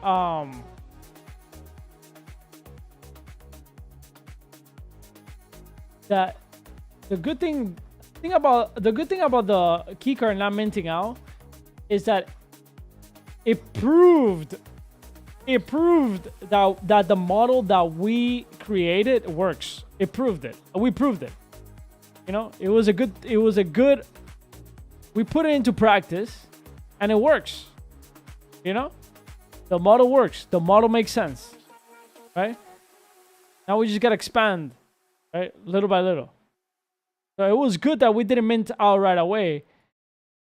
In a good way, because what happens? And by the way, we're working on some airdrops with some games. Okay, not for sure. Everything concrete, but I'm just gonna put it out there. Gonna put it out there.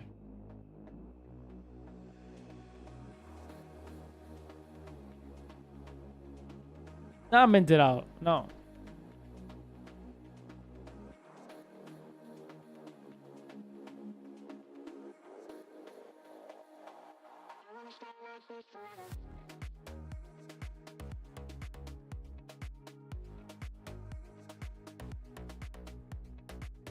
We're working on it, but don't go out there and fucking like buy like 20 cards and then be like, yo, Kagi, but you said, okay?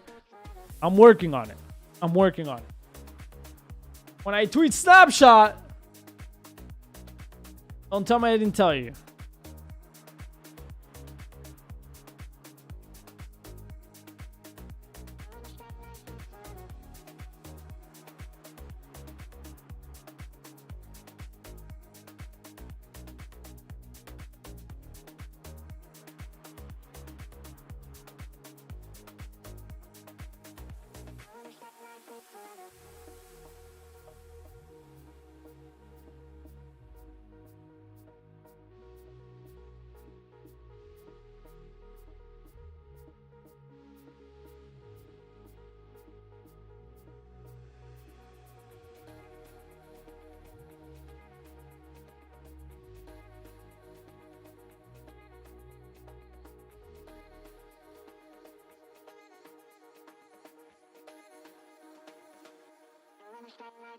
Damn, Michael with the support tweet.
Hey, yo, by the way, have you guys seen this? Have you guys seen this new device?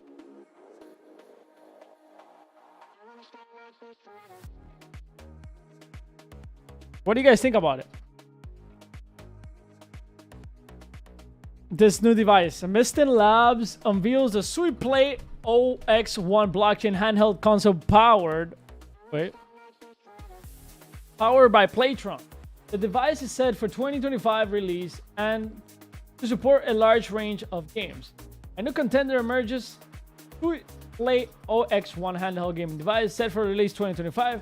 This device offers native Web3 capabilities and aims to redefine the gaming experience by merging the domains of traditional gaming. Let's change the music. Number one, give me a second, because this music is it's kind of driving me nuts, and yeah, I don't know why it keeps playing this stuff. Why doesn't it change? There's a playlist for a reason.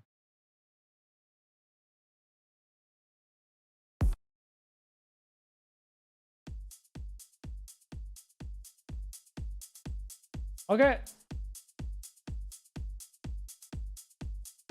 An introduction to Sui Play OX1. Sui Play OX1 stands out as the first gaming device designed with integrated Web3 functionalities built on the collaboration between Mystic Labs and Playtron. The Sui Play runs on Playtron's OS, an operating system that supports both Web2 and Web3 games, providing gamers with a versatile platform for gaming across PC and mobile devices. This handheld will host a range of game stores, including the likes of Epic Game Store, catering to various gaming preferences. It will facilitate playing games from multiple storefronts and directly downloaded game partners. The Mystic Lab teams, after partnering ways with Facebook's blockchain initiative, founded the Sui blockchain.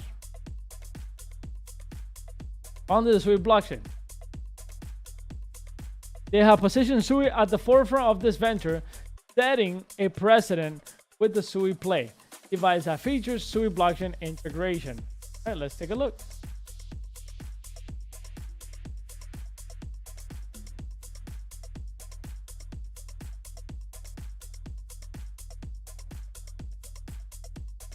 All right.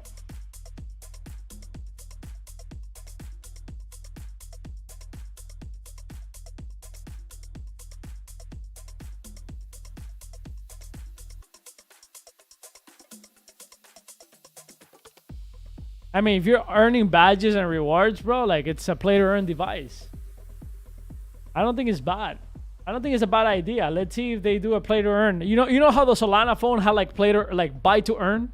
Like, you would buy the phone and get a bunch of meme coins on the phone or some shit like that. I mean, it could work. The Playtron, an agnostic gaming OS, will be compatible with numerous hardware configurations. Kurt Master, CEO of Playtron, emphasizes the goal to liberate the PC gaming ecosystem from Windows and provide a unified platform where all servers can be accessed. The Sui Play is more than a gaming console. It's a statement of conviction in blockchain's role in gaming. Adeni of Mystic Lab expresses the vision clearly, noting the drive of leverage blockchain empower players and developers. Integration and accessibility.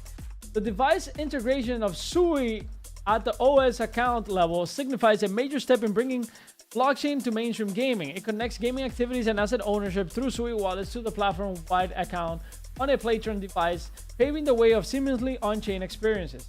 Anticipating the launch, the Sui Play release 2025 comes with a high expectation. Details about hardware specifications, including the possibility of AMD technology, and forthcoming. While the price point is not finalized, it may orbit around $500, potentially accessible for a broad segment of gamers. Compatibility and convenience. With the support of popular game distribution platforms, Sui aims to be a device that does not require games to be built specifically for it. This compatibility factor is critical for both developers seeking wider reach and players looking for convenience. The Sui Play is positioned to provide a cohesive experience by allowing players to manage and launch games from various providers in one place. This unified approach is designed to simplify user interaction with PC games, streamlining the process much like console gaming. Concluding remarks. The announcement of Sui Play represents a shift towards an integrated gaming and blockchain ecosystem designed to bring Web3 capabilities into the hands of gamers worldwide. Mystic Labs and Playtron are charting a course towards a future where gamers have a unified platform, combining the ease and traditional gaming with the innovative possibilities of blockchain. GG's. Juice Team at the forefront of news. Very nice. Very nice. I actually checked the Twitter. When this is up, oh.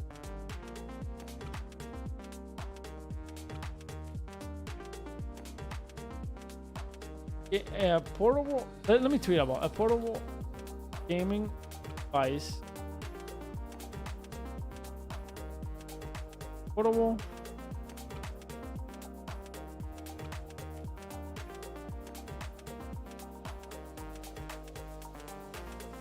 Web3 gaming. I'm gonna call it crypto gaming. Fuck crypto.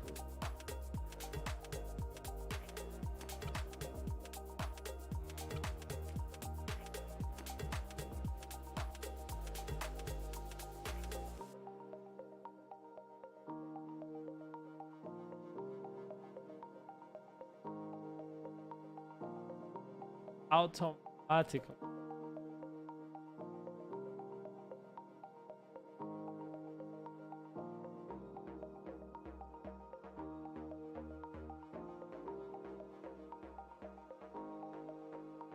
Standard. Low. Xbox. Station.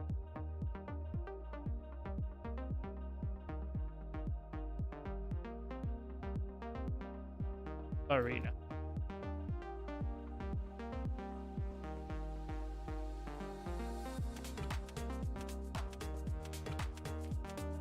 This is the future. That's it. If PlayStation tells me, yo, Kagi, we're gonna give you airdrops, fuck Xbox, PlayStation. If Xbox tells me, yo, Kagi, we're gonna give you airdrops for these games, fuck PlayStation, I'm buying Xbox. If they're both given to me, I buy both. It's that simple. That's the future.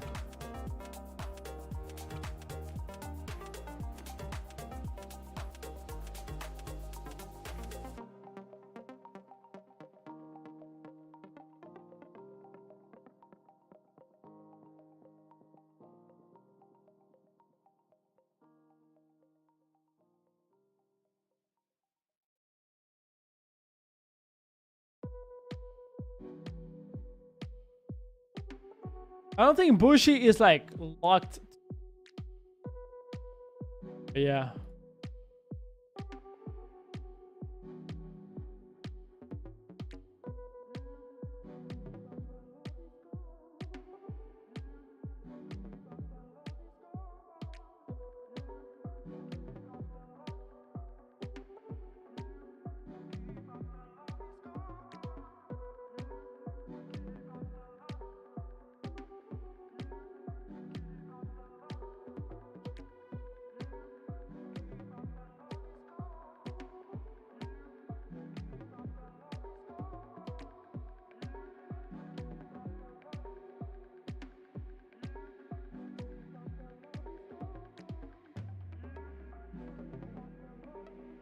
Okay.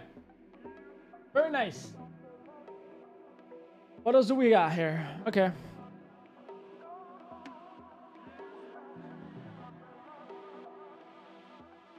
Let's keep going. Let's get rich now. Pixels. Guys, you know I haven't showered. I haven't showered like in a few days. I think it's I'm going on my third day. Second, huh? Nah, this is my second day. It hasn't been that long.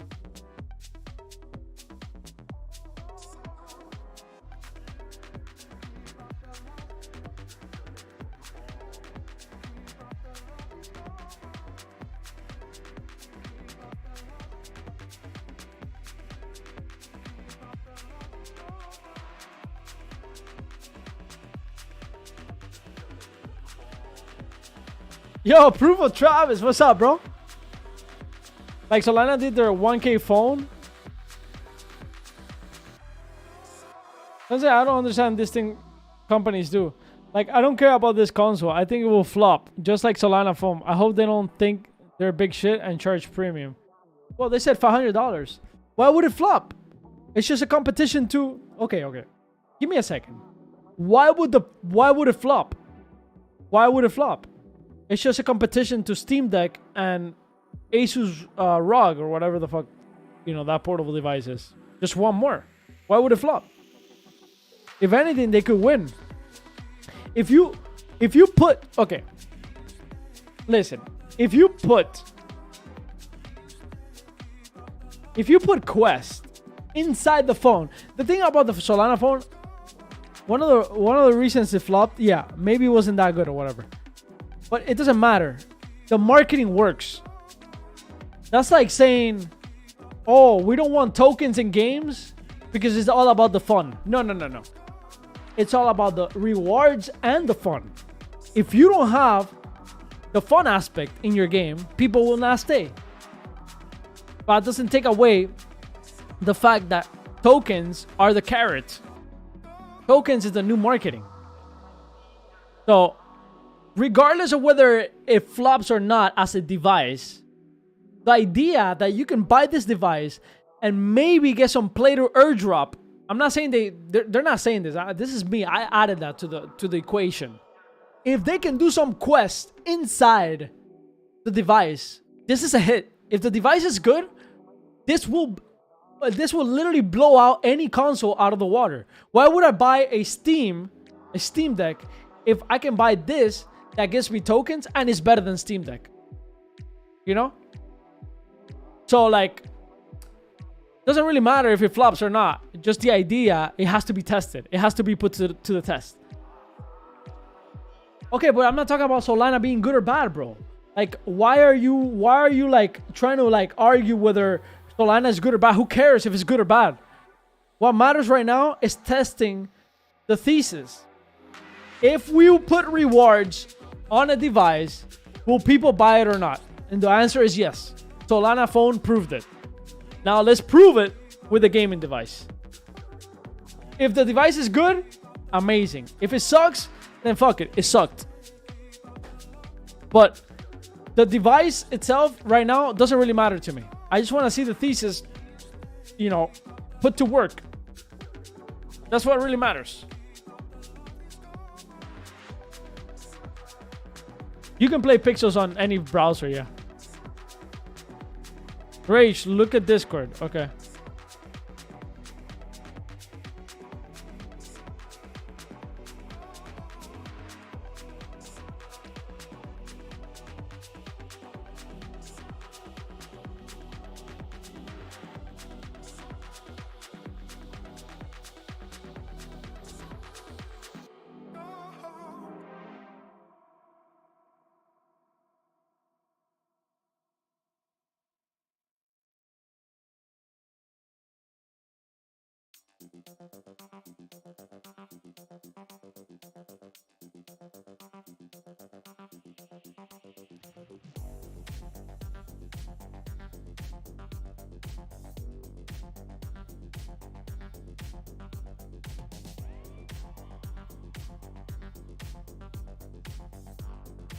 But I don't get it. What does this device have so special that I want to put rewards on it instead of software level?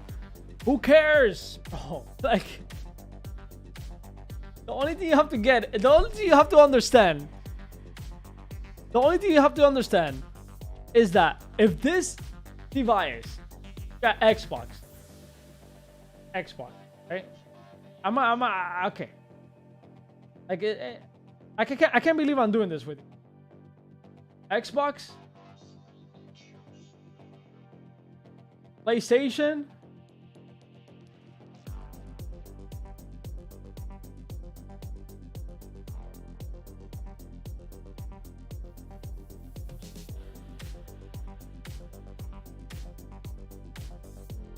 if this device gives me $5,000 in meme coins or gaming coins,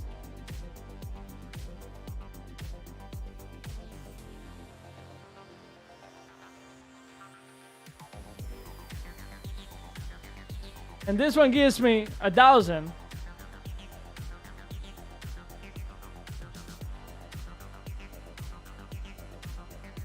I will go buy the Xbox.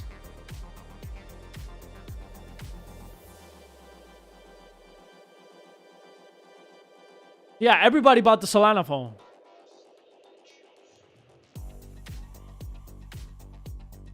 Everybody bought the Solana phone. Everybody bought the Solana phone. It's sold out. It's sold out. For the same reason I'm telling you. This graph right here. People will choose the Xbox if it has more meme coins and it has more gaming coins. So the competition in the future, it's not gonna be what titles do you have? What exclusive airdrops and meme coins do you have? Forget about the gaming titles. What exclusive airdrops do you have in your device? Oh shit. You can get Halo coin in the Xbox. Bro, I really like Halo, bro. Fuck, man. They're gonna do an airdrop in the new season. Fuck. I gotta buy a...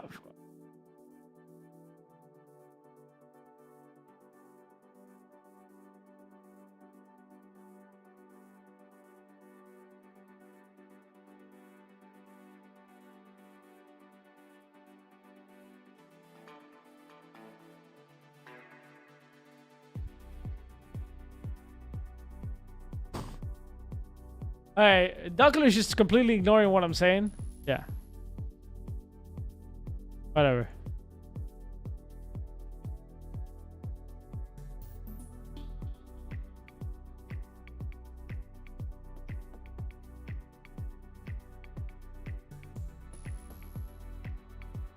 Especially if the gaming devices. I almost want to buy an Android for some of these games.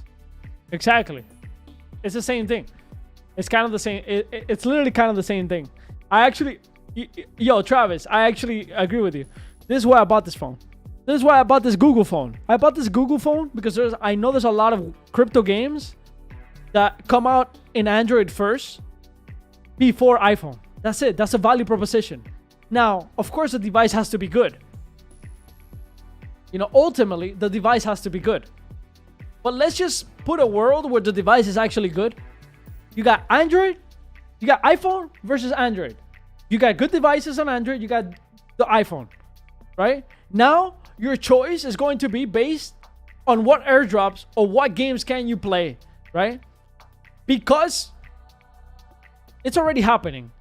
Because I can play more games on my Android, then I would rather buy an Android, right? Maybe the next phone I buy, and maybe the next serious phone I buy, like a serious phone, like if I'm gonna change this one, I might consider buying the best Android there is out there. That's it. Makes sense. It just makes sense.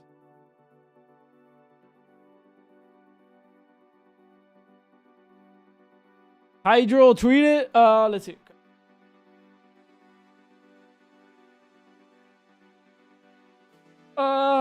In the upcoming close alpha for CAGYJAN clan battles, you will have the ability to use. You can find your skin. Time this customs one of a one kind of will allow you to mix match preference skins in the videos are example some final stat based are not pure have other utilities that will earn your reward on the web by playing the game. So basically airdrop.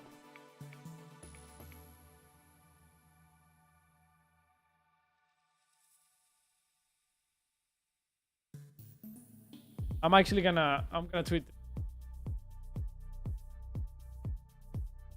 basically they're basically telling you airdrop, guys.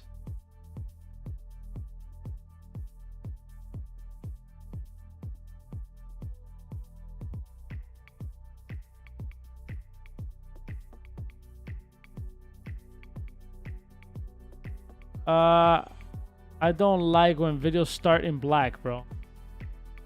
This is a content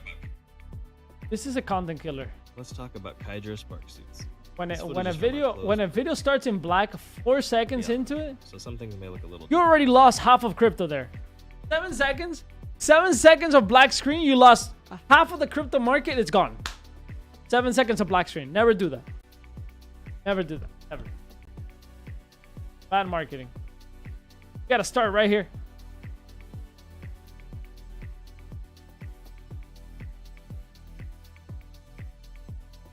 garage and get suited. Let's talk about CAGYJAN spark suits. This footage is from our closed pre-alpha game, so some to the mech garage and let's head to the mech garage and get suited up, then customize our look with our mech. Here I have a simple mech. Here I have a simple.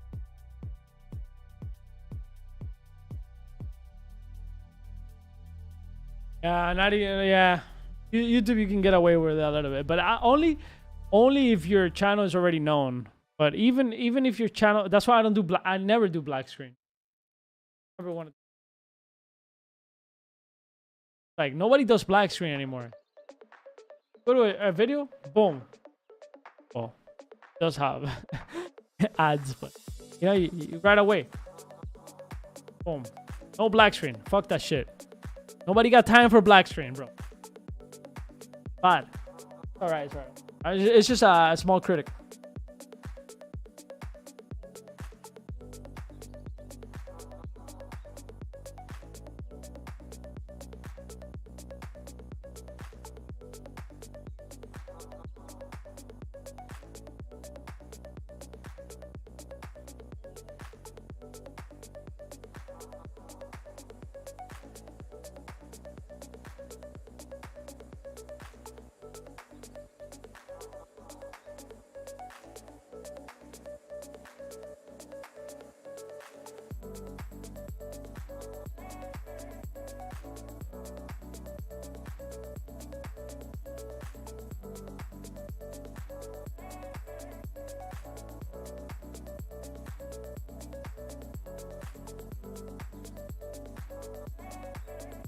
All right, guys, let's get rich. What else? What else? What else? Any other news? Any other news?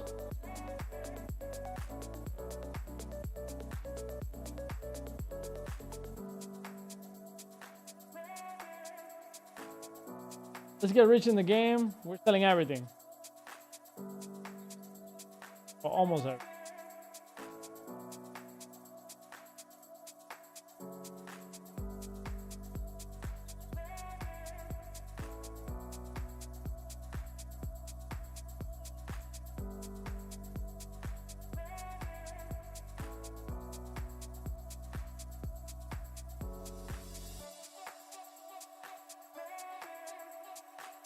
Actually,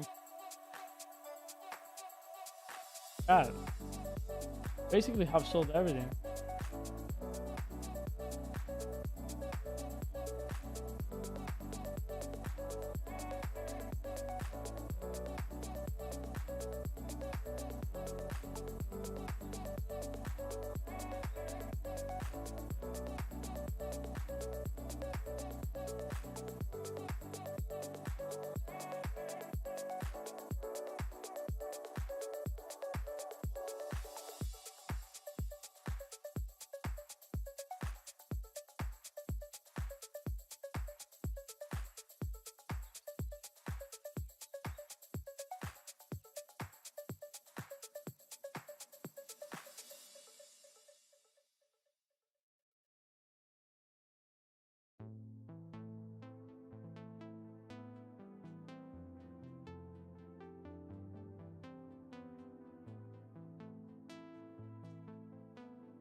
Yes, you seen Jiho's tweets a few hours. What do you think is brewing? Wait, which tweet? Which tweet? What are we talking about?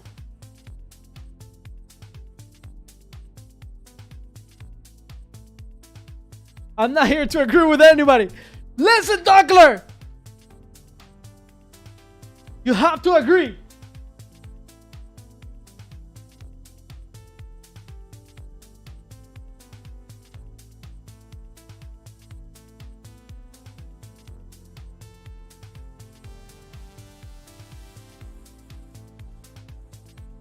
How many lands do I own? Oh, like 6.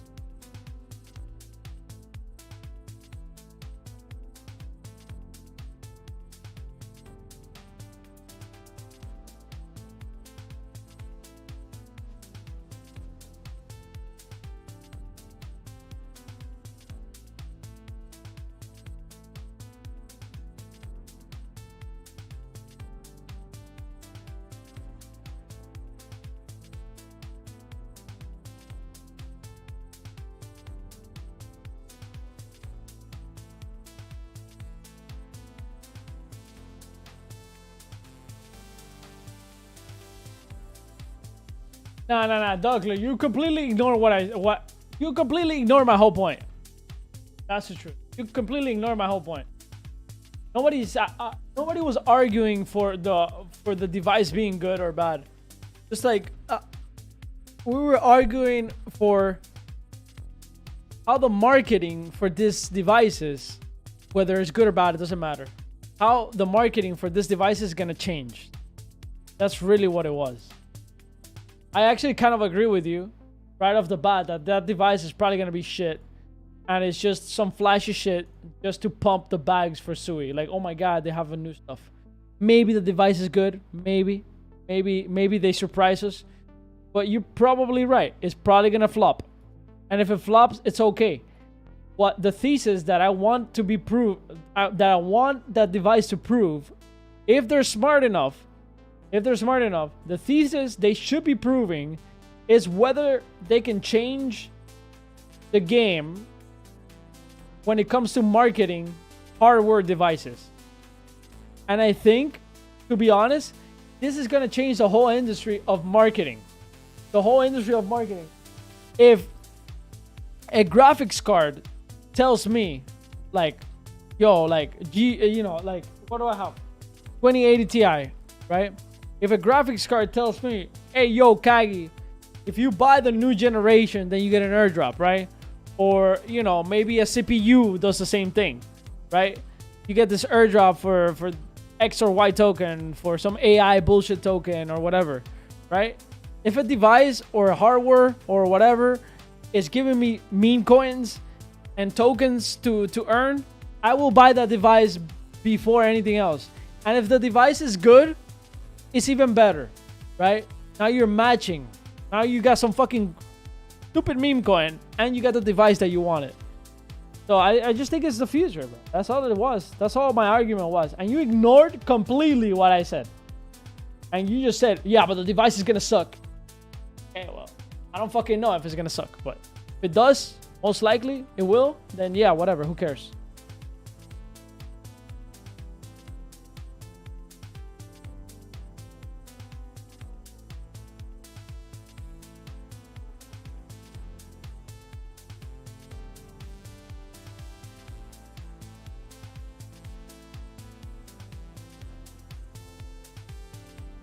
It is a fact, though. Doesn't matter. It's a fact that everybody... Look, the Solana phone sold out because they had meme coins. People were searching for Solana phone. That's the truth. I think people were even selling the phones on secondary and shit. Like...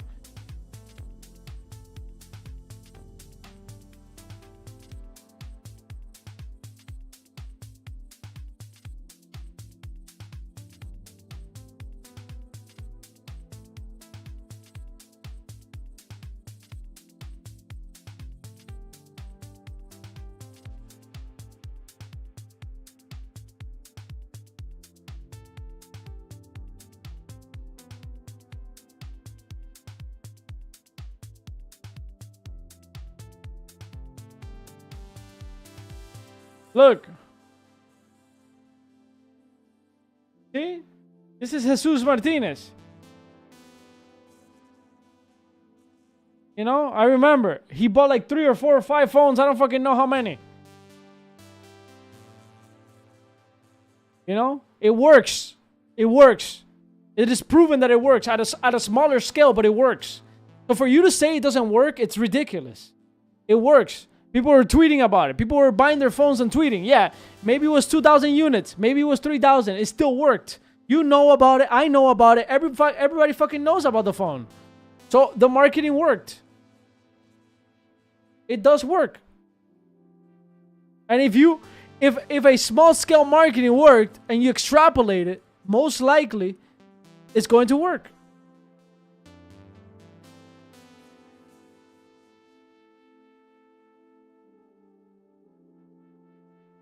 Okay, but you're taking things literally. Taking things too literal. It's like if I tell you everybody knew about Axie Infinity, yeah, well, there's 8 billion people in the world. Not everybody knew about Axie. But like, in the context of what we're talking about, it's like Yeah, I mean, there's 8 billion people in the world. Not everybody knew about the phone. Not everybody actually wanted it, right? But the people that did know about the phone, it did spark their interest. It sparked my interest. I wanted to buy it. I also heard some other people from the Philippines, you know, like Gabby or whatever. He's like from YGG. He's like, yeah, I might just buy a few phones for my community and give it out. You know, like it's free money that it has inside. So like, I mean, why wouldn't you? There was an ROI to be made. You would buy the phone for X amount, and it would have more value in the meme coin than the actual phone. So the meme coin would pay. The meme coin was basically paying for the phone. So like it's a business, you know? And if the phone was actually good, if the phone was actually as good as an iPhone, which it obviously isn't, then people would actually use it. But the point is that, yeah, like people wanted it. People that knew about it wanted to buy the phone to flip it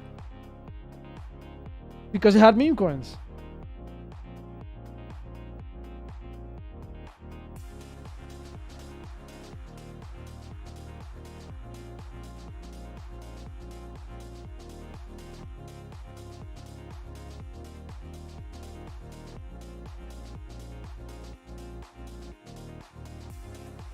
I have an issue with Wallet Forest. Please connect your running wallet to your Sky Mavis account and log in again. Please connect your running wallet to your Sky Mavis account.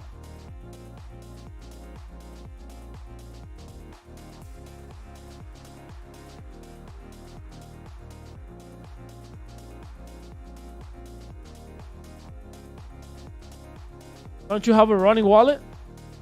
Just connect with your running wallet. You should be able to connect with your running wallet without any Sky Mavis account. Rosia. What's up, Christina?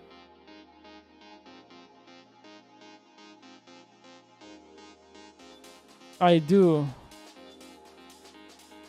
Just connect with your running wallet.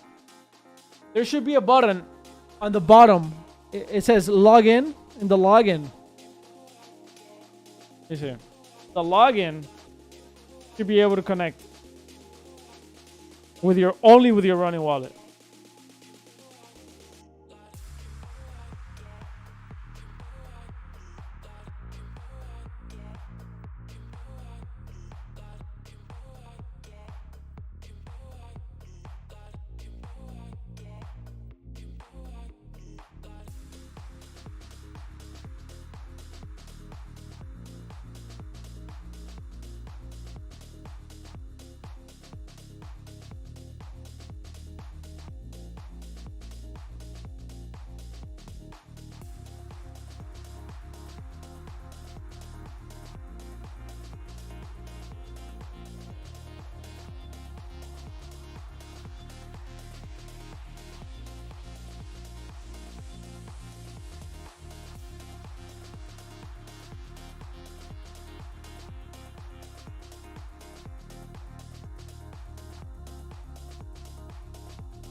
All right, we're dumping. Next dump.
Why?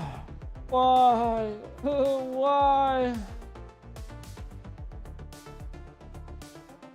Ooh, go 90s. Damn, everything is dumping. You guys think everything is dumping because of me? Well, I have nothing to do with dumping. I don't have that much stuff.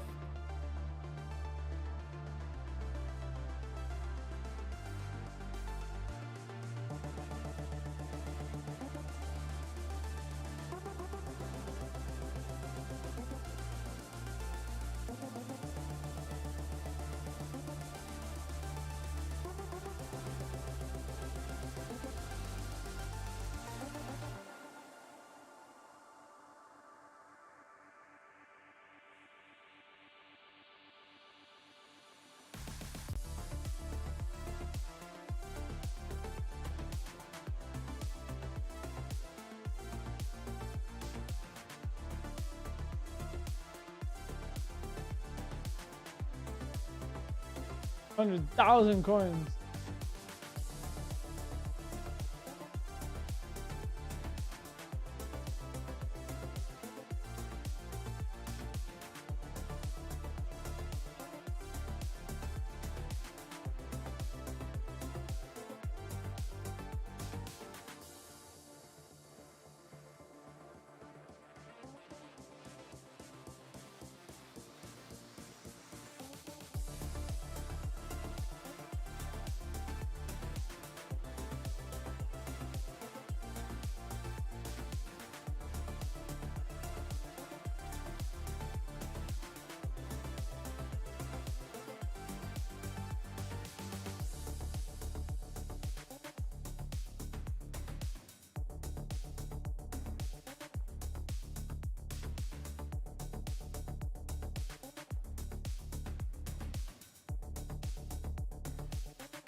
Why everything dump?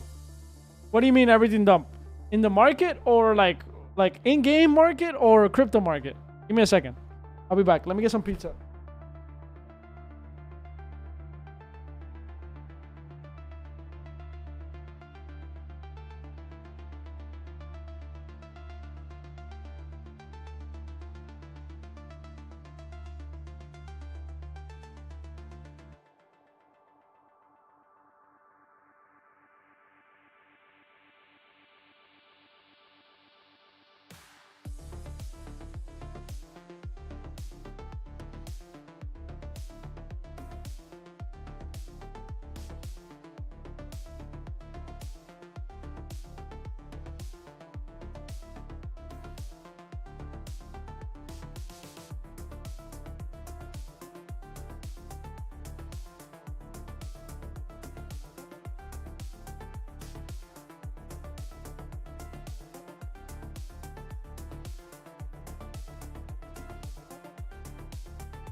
What up, Apex?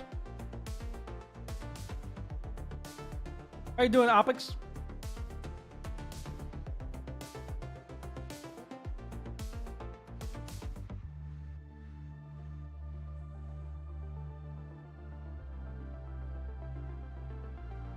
Yo, is this game play or earn? Play to earn?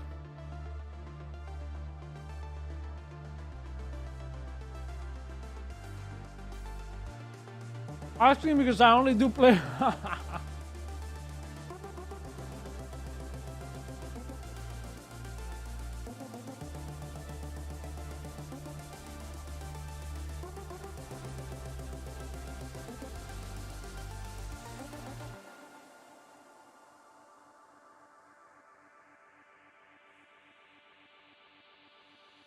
Why is it dumping?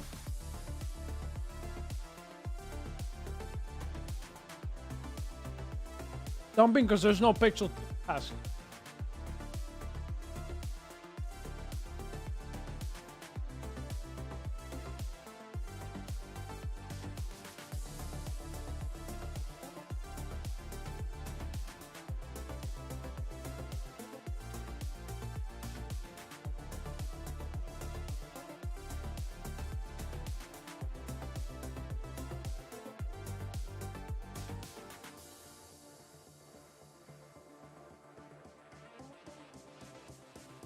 What's the most chests I have in one land? I actually don't know, but it has to be like 15.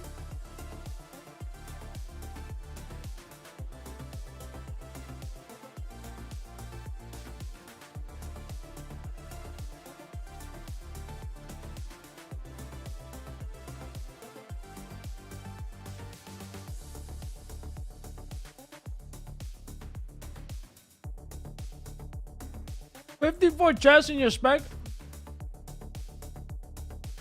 Wait. Send a photo. Send a picture of that.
The image.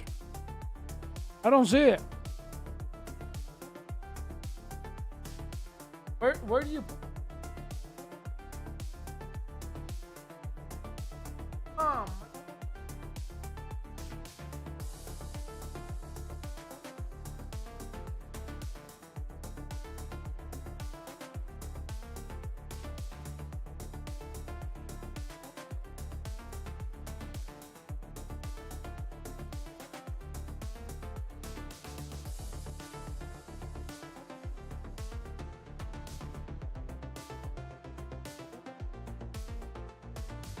I don't see it, bro. Sorry.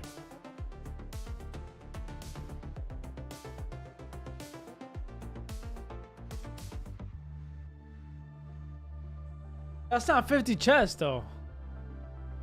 Not 50. That's not 50.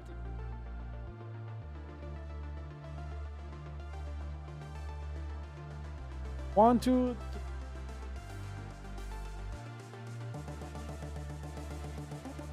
No, there's not 50 chests there.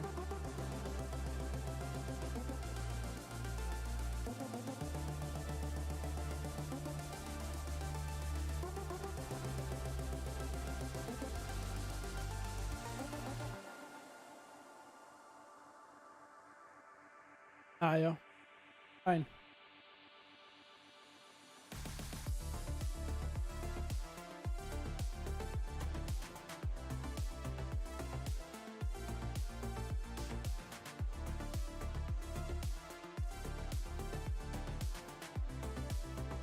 You gotta fill it out with chest, though. All right, let me wash my hands real quick.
I got a task, 800 honey and 1 pixel. I'll pass.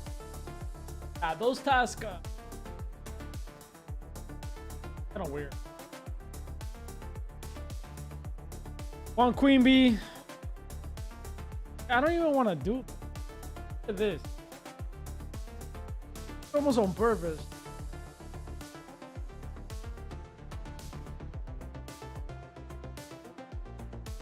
I could do the queen bee though. How much is a queen bee?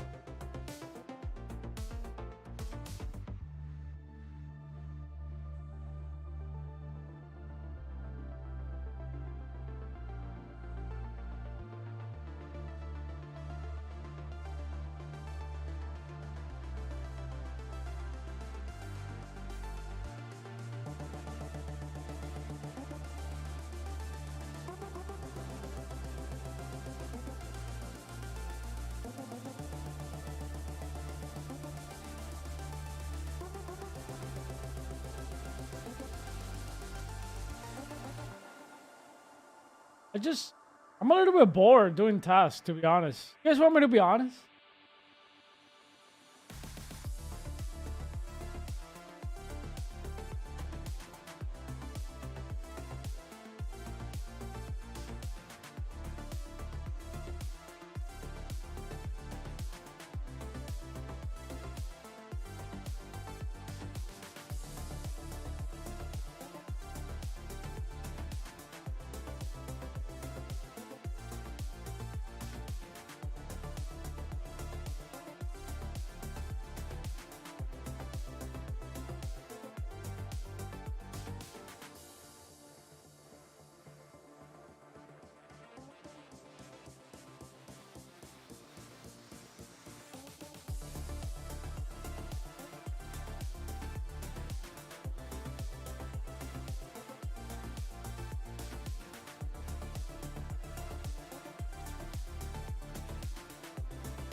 Eight pixels. Yeah, but you're what? Are you VIP? It's not about the pixels, guys. It's about the fun. Right now, for me, it's about the fun.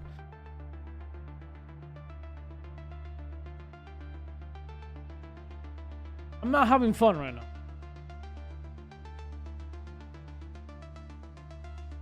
Well, the only thing I'm having fun with is selling the coins right now. This is really fun. Accumulating is fun. But I want more things. It's fine. It's fine. I think that it's part of every single game. I'm not actually like complaining in a way where like, oh, like I don't want to be part of this game. No. It's like I'm eager to get more content. Really what it is. I want dungeons. They should be working on dungeons. That's what it that should be like the main thing. I would have even done dungeons before guilds. I'm gonna be honest with you. Solo dungeons before guilds would have been better.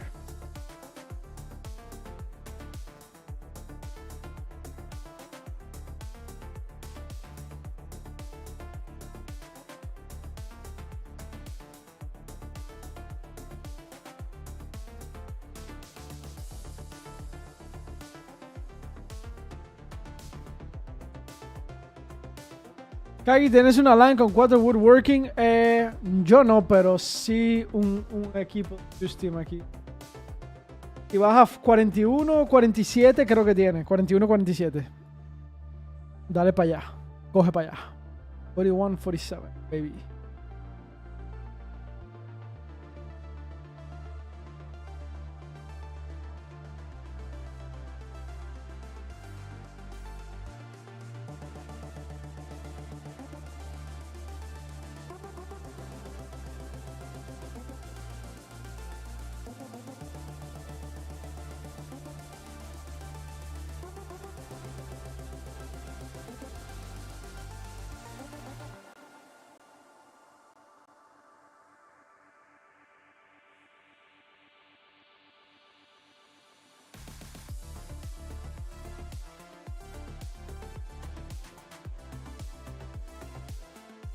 $17 milli.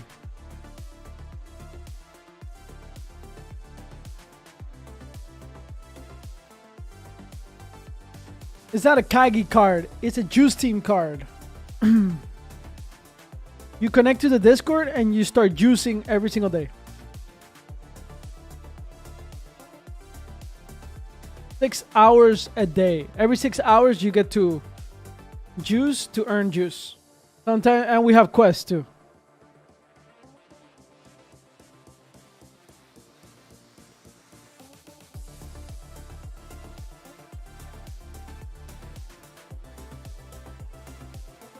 Right now there's a quest going on to earn more juice.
When are we? I want to look at the AMA. Let's go through the AMA. I want to see what Luke said. Let's double speed the AMA.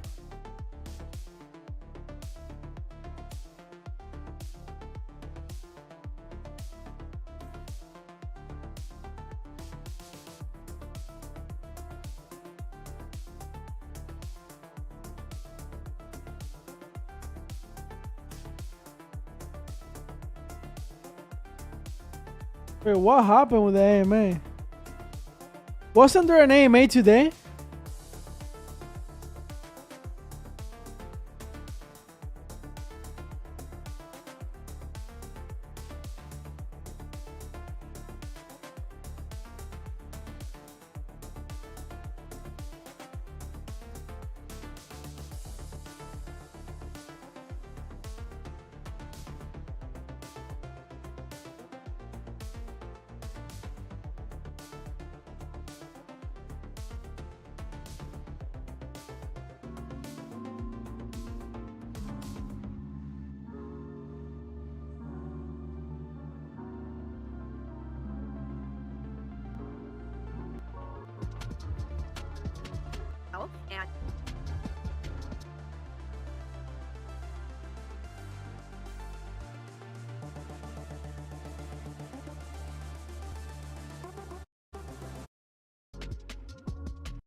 And Hello, everyone. Welcome to this week's live. So I feel like a lot of you can't even see me right now. YouTube is experiencing live stream issues. We use a service called StreamYard, and they have notified us that YouTube itself has some sort of connection issues, and therefore we cannot live stream on YouTube. However, you can watch us on Twitter. So the 600 of you that are watching are probably on Twitter. So if you can spread the word, we would greatly, greatly appreciate it. I have notified our active Discord users as well, and I have posted in the YouTube live chat. So hopefully we can get this rectified. We have a lot to update you on today. We have like a whole document that we've prepared to go through a bunch of information. So the more of you here, the better. I'll keep posting in the live chat the Twitter link. Comments work the exact same. I can actually still see your comments from YouTube if you want to just post on there, even though the stream probably is not functioning. But you can also comment directly on Twitter. They function in the same way, and we can bring up your questions from Twitter. So I apologize for this. Obviously, it is out of our hands, but we will continue. So yeah. Let's go. Let's start. If you have questions, like I said, comment on Twitter. You can technically do it on YouTube too, and keep it farmer friendly. We got lots to share today, so please tell everyone, notify all of your friends, watch us on Twitter today, and hopefully next week we'll be back to normal. Let's bring up Luke.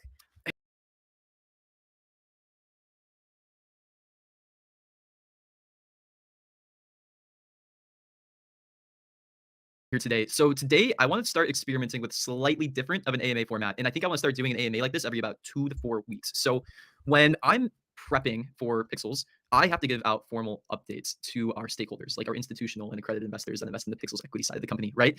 But one interesting thing is our players have equal passion and investment when it comes to their emotional investment inside of the Pixels ecosystem, right? So I actually think it's gonna be kind of interesting if we maybe start experimenting with format where we kind of give an update in the same way that I would maybe give an update to other stakeholders to our players as well. So what these updates tend to look like when I'm doing a more formal update is we kind of go over the KPIs, what our objectives are, how we think that we're doing. We go over any challenges that we might be having, any blockers, anything that's going wrong inside the ecosystem. We have some of that now too, so we'll go over this.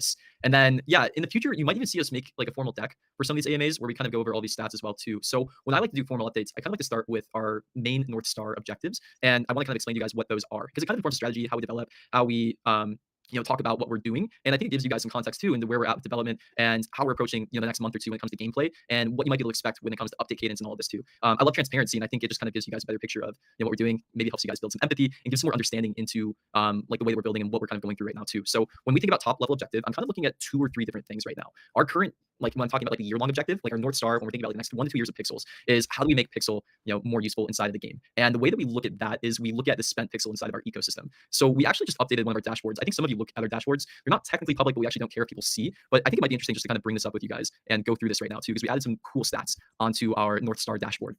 Here, let me go and share this right now. So when we think about KPIs inside of Pixels, again, we're looking at these numbers quite often. I'm sharing screen. Do you think you can bring it up for me, Heidi? Yeah, sorry, I've been updating links in game, just saying like YouTube is down. Watch us on Twitter. So here we go. There you go. Sweet. So yeah, if you've seen this dashboard before, it's our public dashboard. A lot of people use this to grab stats. Again, it's not like technically public, but people have access to it. If you found the link, we don't really care. And here are the direct, cold, hard numbers when we're thinking about metrics inside of Pixel. So in the last 30 days, there's been 4.45 million pixels spent inside of the ecosystem. And I think we're over 30 days away from the pet mint. So when we talk about spent pixel inside the ecosystem, right now, that's primarily coming from VIP coupons, from coin purchases. And coin purchases are actually more extensive than we would have thought. It's almost 1 million pixel total a month right now through coin purchases. And we also have some of the pixel locked up in guilds too. So right now, when you're looking at our stats, we have about like 6.6 million pixel that's either been spent or locked up inside the game, which is actually not bad. When you look at our numbers, we gave away about 15 to 16 million pixel. So there's still a deficit of about 10 million pixel a month. And a lot of the things that we're thinking about right now are, in the long run, when we're talking about like a 12-month to 24-month roadmap, we want to basically be spending more pixel than we give out. And now the question is, when do you actually need to hit that number? And does it need to be net ecosystem spend in the short term? And we think maybe not. And there's a lot of things we'll start experimenting with too. So we look at these numbers a lot. These are the numbers we're going to take a look. Overall, pretty healthy. We have 175,000 active VIP members right now, which is actually pretty nuts. And there's actually 103,000 daily active VIP members too. So what's crazy is the amount of VIP active, or the amount of VIP members that are actually daily active users is crazy high. It's a pretty good stat right now. So we're really excited about that. And then the other metrics that we're really looking at a lot right now too are, I would say about 3. It's real DAU, it's daily active addresses. Those are 2 different numbers, and it's the bot activity inside the game, which affects a bunch of different stuff. So when you come into these stats, we'll see how long they take to load. I might need to, these can take a bit to load if you don't have analyst access. I'm not logged into this mixed panel right now, but I can just say the numbers. Here, actually, the other thing that's interesting to look at is our Google Analytics. So we look at real DAU in a couple different metrics. It's not the easiest thing to actually get like the complete accurate number, but one thing we like to look at a lot is traffic to our game client. So there's 2 types of traffic. Here, if you want to pull this up, Heidi. There's traffic that goes to our top level domain, and our top level domain got like 16 million hits if you just go to pixels.xyz. Now this number that we're about to show here is the number of users who actually go to our game client, and these are really unique. These are from Google Analytics, and they have a pretty Yo, Apex, check Discord message.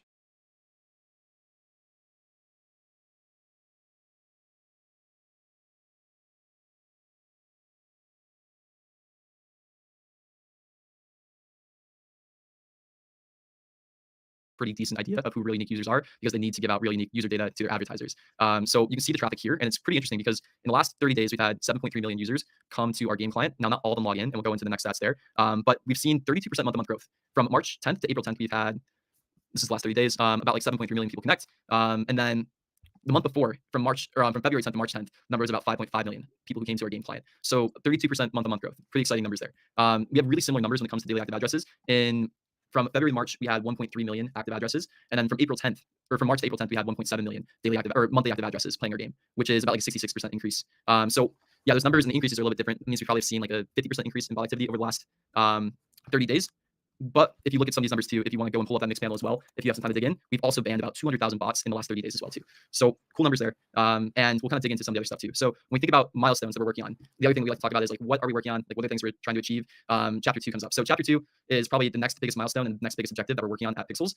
Chapter 2 we're really excited about. Again, we talked about it so much. It's very anticipated. We're like very excited about all the anticipation behind chapter 2. And what chapter 2 is going to include is going to include like intense systems changes to farming, to cooking, to woodworking. It's going to introduce a new skill, stoneworking and metal crafting. It's going to integrate guilds, and there'll be changes to the marketplace as well. So again, that's the thing we're working on. We estimate that's still probably 4 weeks out, and we'll dig into that a little bit as well too. Now, when I go through formal updates, I also like to include the challenges that the company might be facing. And there's a bunch. We're not shy to talk about them. And yeah, I'll kind of dig into this too. So right now, if you guys haven't been paying attention, which you guys have, we see in our comments all the time, we're missing a few of the deadlines with all the things we're trying to be releasing. So chapter 2 is pushed back a little bit. Guild shard selling has been pushed back a little bit. And we see this issue, and it's an internal issue that we're facing right now. Essentially what's happening is the team is starting to hit scaling issues. We're missing deadlines. We're not as on top of organization as we need to be. And it's an issue that we're addressing internally, and something that's like probably my top priority when thinking about company leadership and the next steps that we need to be taking. And yeah, it's okay to have issues. It's not okay if we're not solving them, right? So there's a couple things going on internally that we're trying to address right now. Partly, the team worked really, really hard to get the token out, and teams like a little bit burnt out. I think we're getting better at that. Some of the teams finally been taking some time off. You know, we even really tried to push for the month after the token release to make sure we had steady stream updates, and then also we addressed all the fires that were happening. The first month after TGE was pretty insane. There were daily fires, exploits, fight and dupes, all this kind of stuff. The team was able to patch really, really quickly. Now things are somewhat settled, and team is like taking a little bit of a breather so they can actually feel like people again. There's like a bit of team management we need to do there. And yeah, I think the team's in a better spot mentally when it comes to getting to the next stages, because obviously the next 12 months are crucial for Pixels, especially as we're kind of in the center spotlight right now too. And yeah, it's crazy because we are moving really fast. I always had the feeling that we're not doing enough. But you know, Pixels is bigger than just me now too, right? There's a whole team behind us that's putting their heart, soul, and energy into it. And part of what you need to work on internally is basically team management with this kind of stuff. So there's also a little bit of organization issues that we've been having too when it comes to some of the product management. And that's some of the stuff that we're addressing now too. Again, like team has been so burnt out, it makes sense. And we're also breaking in certain areas as well too. So internally in the last week, you know, we started to see, okay, some of the things we're trying to release, they're not really moving in the way that we want them to be moving. And again, it's okay. You gotta meet the team where they're at, right? So stuff that we're trying to address now is, you know, looking at why things are missing the dates we want to. So we're kind of going to reorganize how we do a lot of our planning, how we do a lot of our internal processes there to make it a lot tighter. Because I'm coming up to you guys in AMAs and I'm telling you we're gonna release something at this date, and then you know we're missing these dates. It's not. Duckler, they listen to you. Duckler, are you still here? Or did you leave Salty? Duckler, are you still here or you left Salty?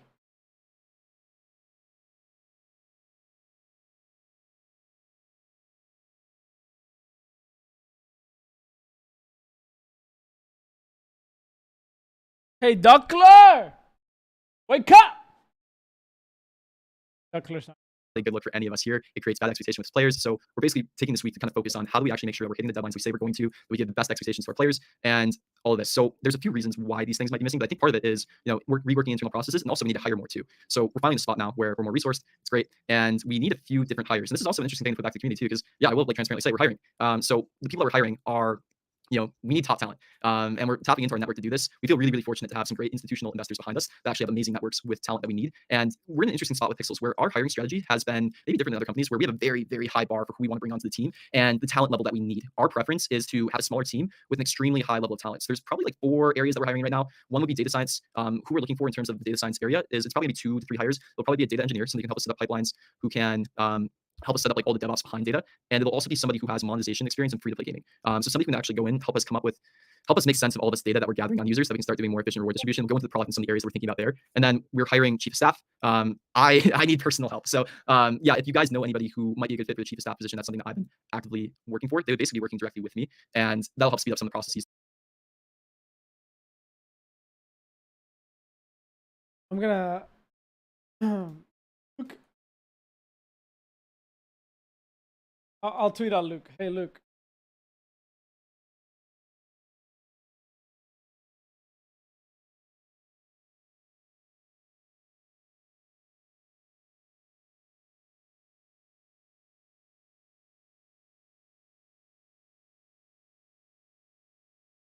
Okay, nah, nah.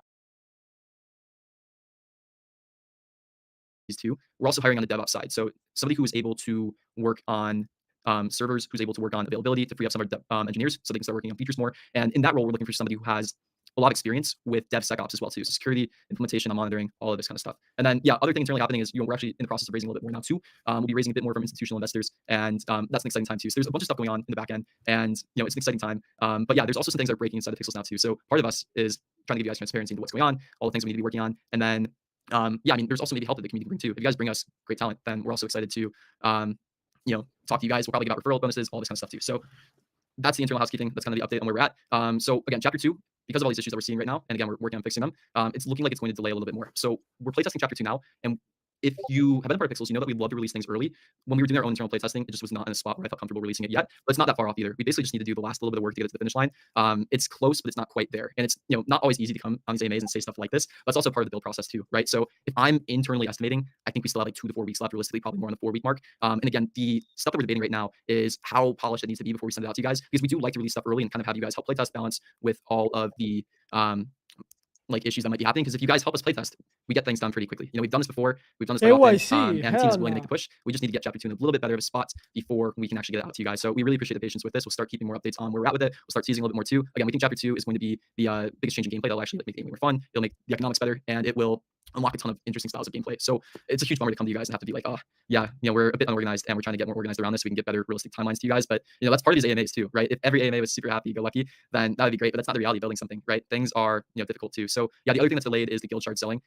We think it's ready this next week. Basically, what happened with guild shard selling is we went to smoke test it in prod. We saw an issue with it. We had to go back to the QA process, and we're doing pen testing on it now too. So yeah, we handed it off to our pen testers. We have a really, really great pen test team that we're working with. It basically does a lot of the security side of things for us. It's essentially this group of white hat hackers that will come into any feature that we release and try to hack any feature that we release. They're really great. It's like, yeah, honestly, they're a huge reason why the withdrawals have been so smooth. There's been no issue with that. They're a huge reason why like a lot of the item dupes are able to get patched so quickly. Like huge props to this team. We can't release anything without them checking it, getting the handoff, and all this too. So yeah, we're working on that one. And then yeah, I might want to go into like a little bit about what we think about the future of the product as well too, and some of the data stuff that we're thinking about. That's going to be so technical. If you guys are interested in like how we think about the future of Pixels when it comes to growth, user acquisition, and data, let me know if that's going to bore you guys. We don't have to go into this. Like sorry, I think I'm delayed.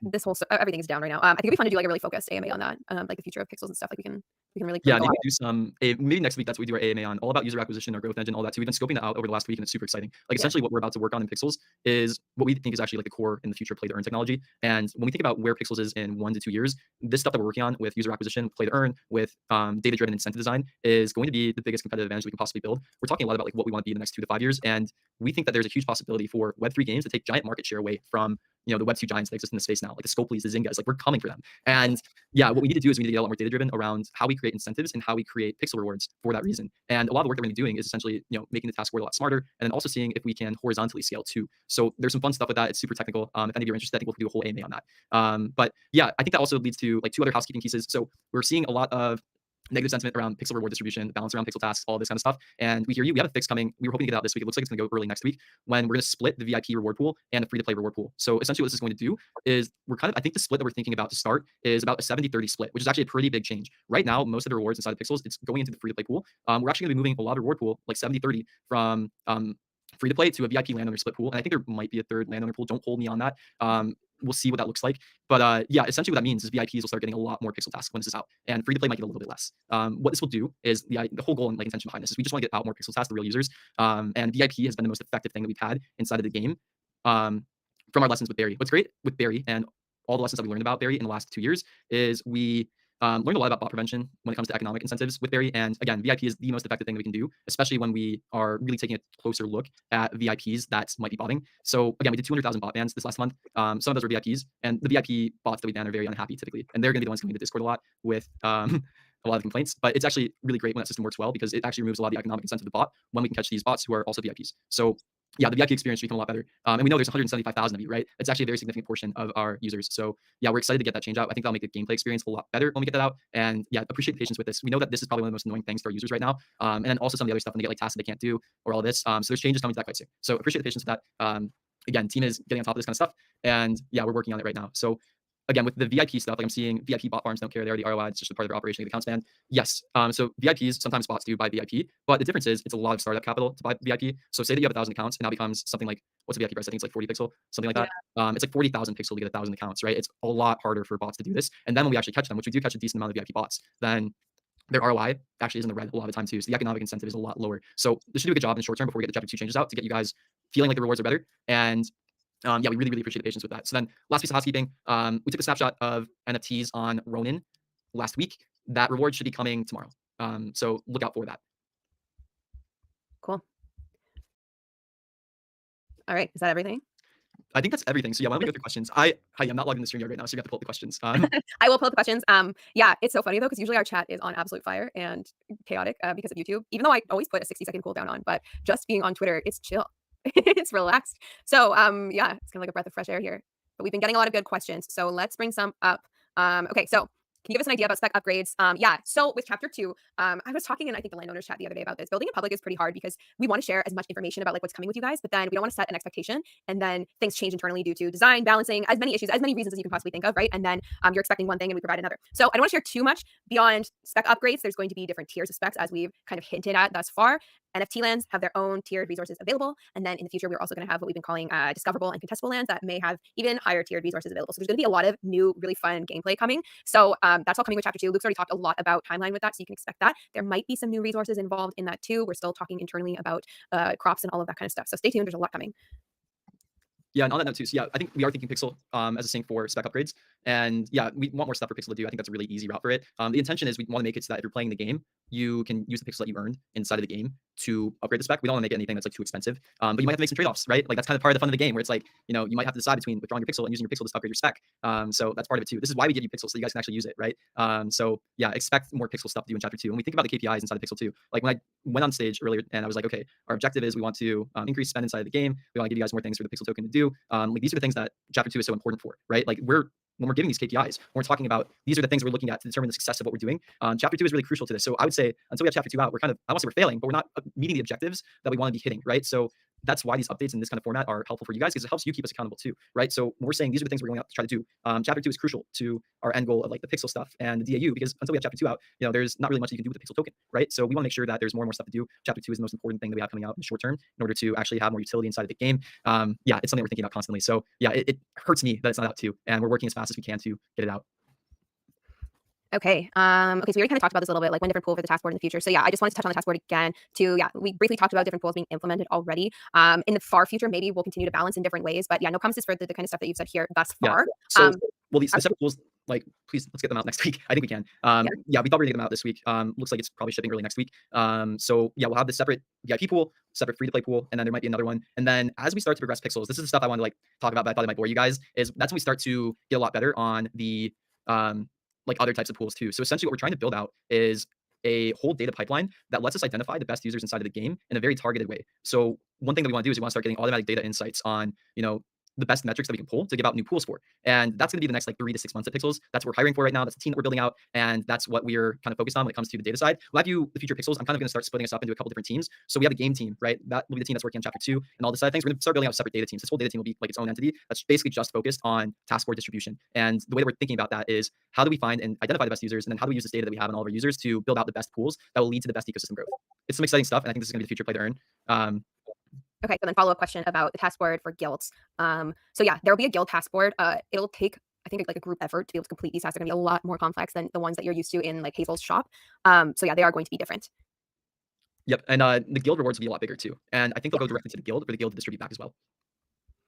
Okay, speaking of guilds, will guilds have any tools to deal with rogue guild members? Yeah, so that's why we're setting up this role system, right? So everyone that owns a shard right now is a supporter. And then there's going to be different roles that guild leaders can assign out to their guild supporters, giving them access to various levels and access to different things within the guild itself. So that will be coming probably, I would say, a few weeks out still, like with like the chapter 2 updates.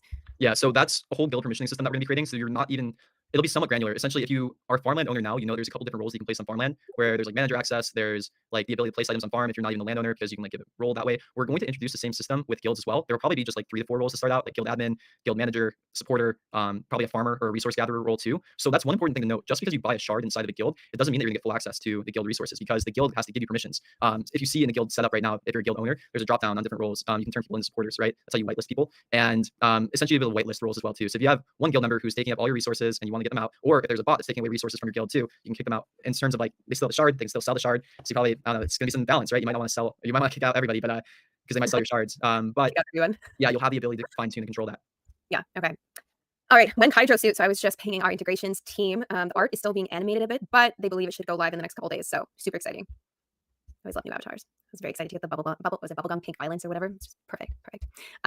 Okay, how do you process ban appeals? So yeah, we actually have a team member that goes through all of the ban appeals, dives into the data, makes sure, verifies basically the ban and the appeal. Because obviously when we're doing these mass bans, occasionally real players slip through the cracks just because they've done an action that imitates kind of like something that we're looking for with bots. So we fully understand that this happens and we apologize when it does. And then yeah, so we'll dive into your case and just go through all the data and verify that either yeah, you are a real player that needs to be unbanned and the situation needs to be rectified, or the ban stays in place. Nice. All right.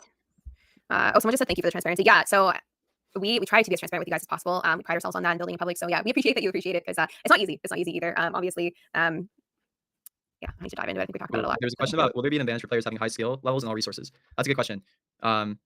I see it in the live chat right now. It's like, yeah, up there. So yeah, this is actually a really big part of chapter 2. So there's going to be a tier progression in chapter 2 where you actually will not be able to farm every single resource right away. You'll need the skills to be able to do it. So if you have high skill levels, you're actually going to have a really big advantage in chapter 2. We're going to respect all your skill levels. We're going to make some slight changes to the skills. Like we're going to consolidate some of them, but your XP and all of the work you put in will be respected. And yeah, you'll be able to farm the higher tier resources much quicker, because other people, if they want to get high tier resources and start to farm them, they're going to need to level up. So yeah, you'll get a good advantage if you've been putting time into leveling right now.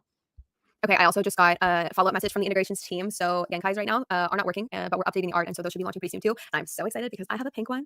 I'm so excited to try it out. So yeah, that should be coming soon too. Oh yeah, last question about any benefit to guild owner now. Owner gets 90% of pixel who purchase guild shards. Yeah, so we haven't distributed out the fees that you get for people who purchase guild shards, but those will be distributed to the guild leaders right when we release guild shard selling as well too. So we've been saving the fees. Anytime somebody's been purchasing a guild shard in your own guild right now, we've been saving the fees, and those will be transferred to you when guild shard selling is available too. So you guys will actually get like a bit of treasury to start building your guild too. Be smart with it. Do some interesting stuff with it. We're really excited to see what happens when we start to give out some pixel back to the guild owners and what they do with that. To me, that's going to be the most interesting UA loop that we have. Okay. Yeah. So I see a lot of homophobic and racist people talking in chat side of the game. Deban them. Yeah. So we are working on implementing some better monitoring for these sorts of things, but it is kind of hard to track and trace because we have a lot of maps open and a lot of different languages that are being spoken. So this goes so against our community guidelines, our culture at Pixels, farmer friendly, right? So if you are seeing something like this, I would actually ask that you directly report it to a farmhand or community team member in Discord so that we can look into the case, because the sooner we get these sorts of messages and LOL. Look at the question, but also look at the matching photo. It's like people outside of the community, the better, because it's just not welcome here, and allowing this sort of behavior pushes away other people, right? If someone comes in and sees a racist remark that they're offended by, they're not going to want to stay. So we want to remove this as quickly as we can. So please try and get in contact with directly with a team member on Discord. We would really, really appreciate it. Okay, let's talk when white paper update. Yeah, so as you can imagine, with everything that Luke's been talking about and everything that we're working on internally, we have been working on a white paper update. I don't think we have a date for when it will be published, but we are working on something. Yeah, part of the white paper is like, it's just gameplay documentation. So again, when we talk about trying to increase the organization side of Pixels too, like one of the things we need to start doing is patch notes, which will really help inform the white paper.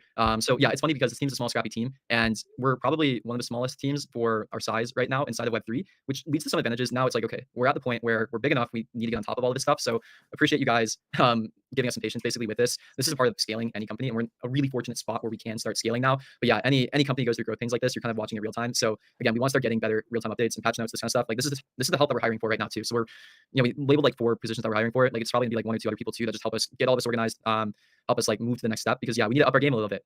So yeah, if we're still like this in 3 months, then I would start getting concerned. But yeah, we're basically putting in all the time, energy, and resources that we can to up our game with this kind of stuff. So appreciate the patience for being a small team. But yeah, we need to start getting better. So we're gonna take some accountability there. I'm sorry, I started laughing through what you were saying, but this made me laugh. So.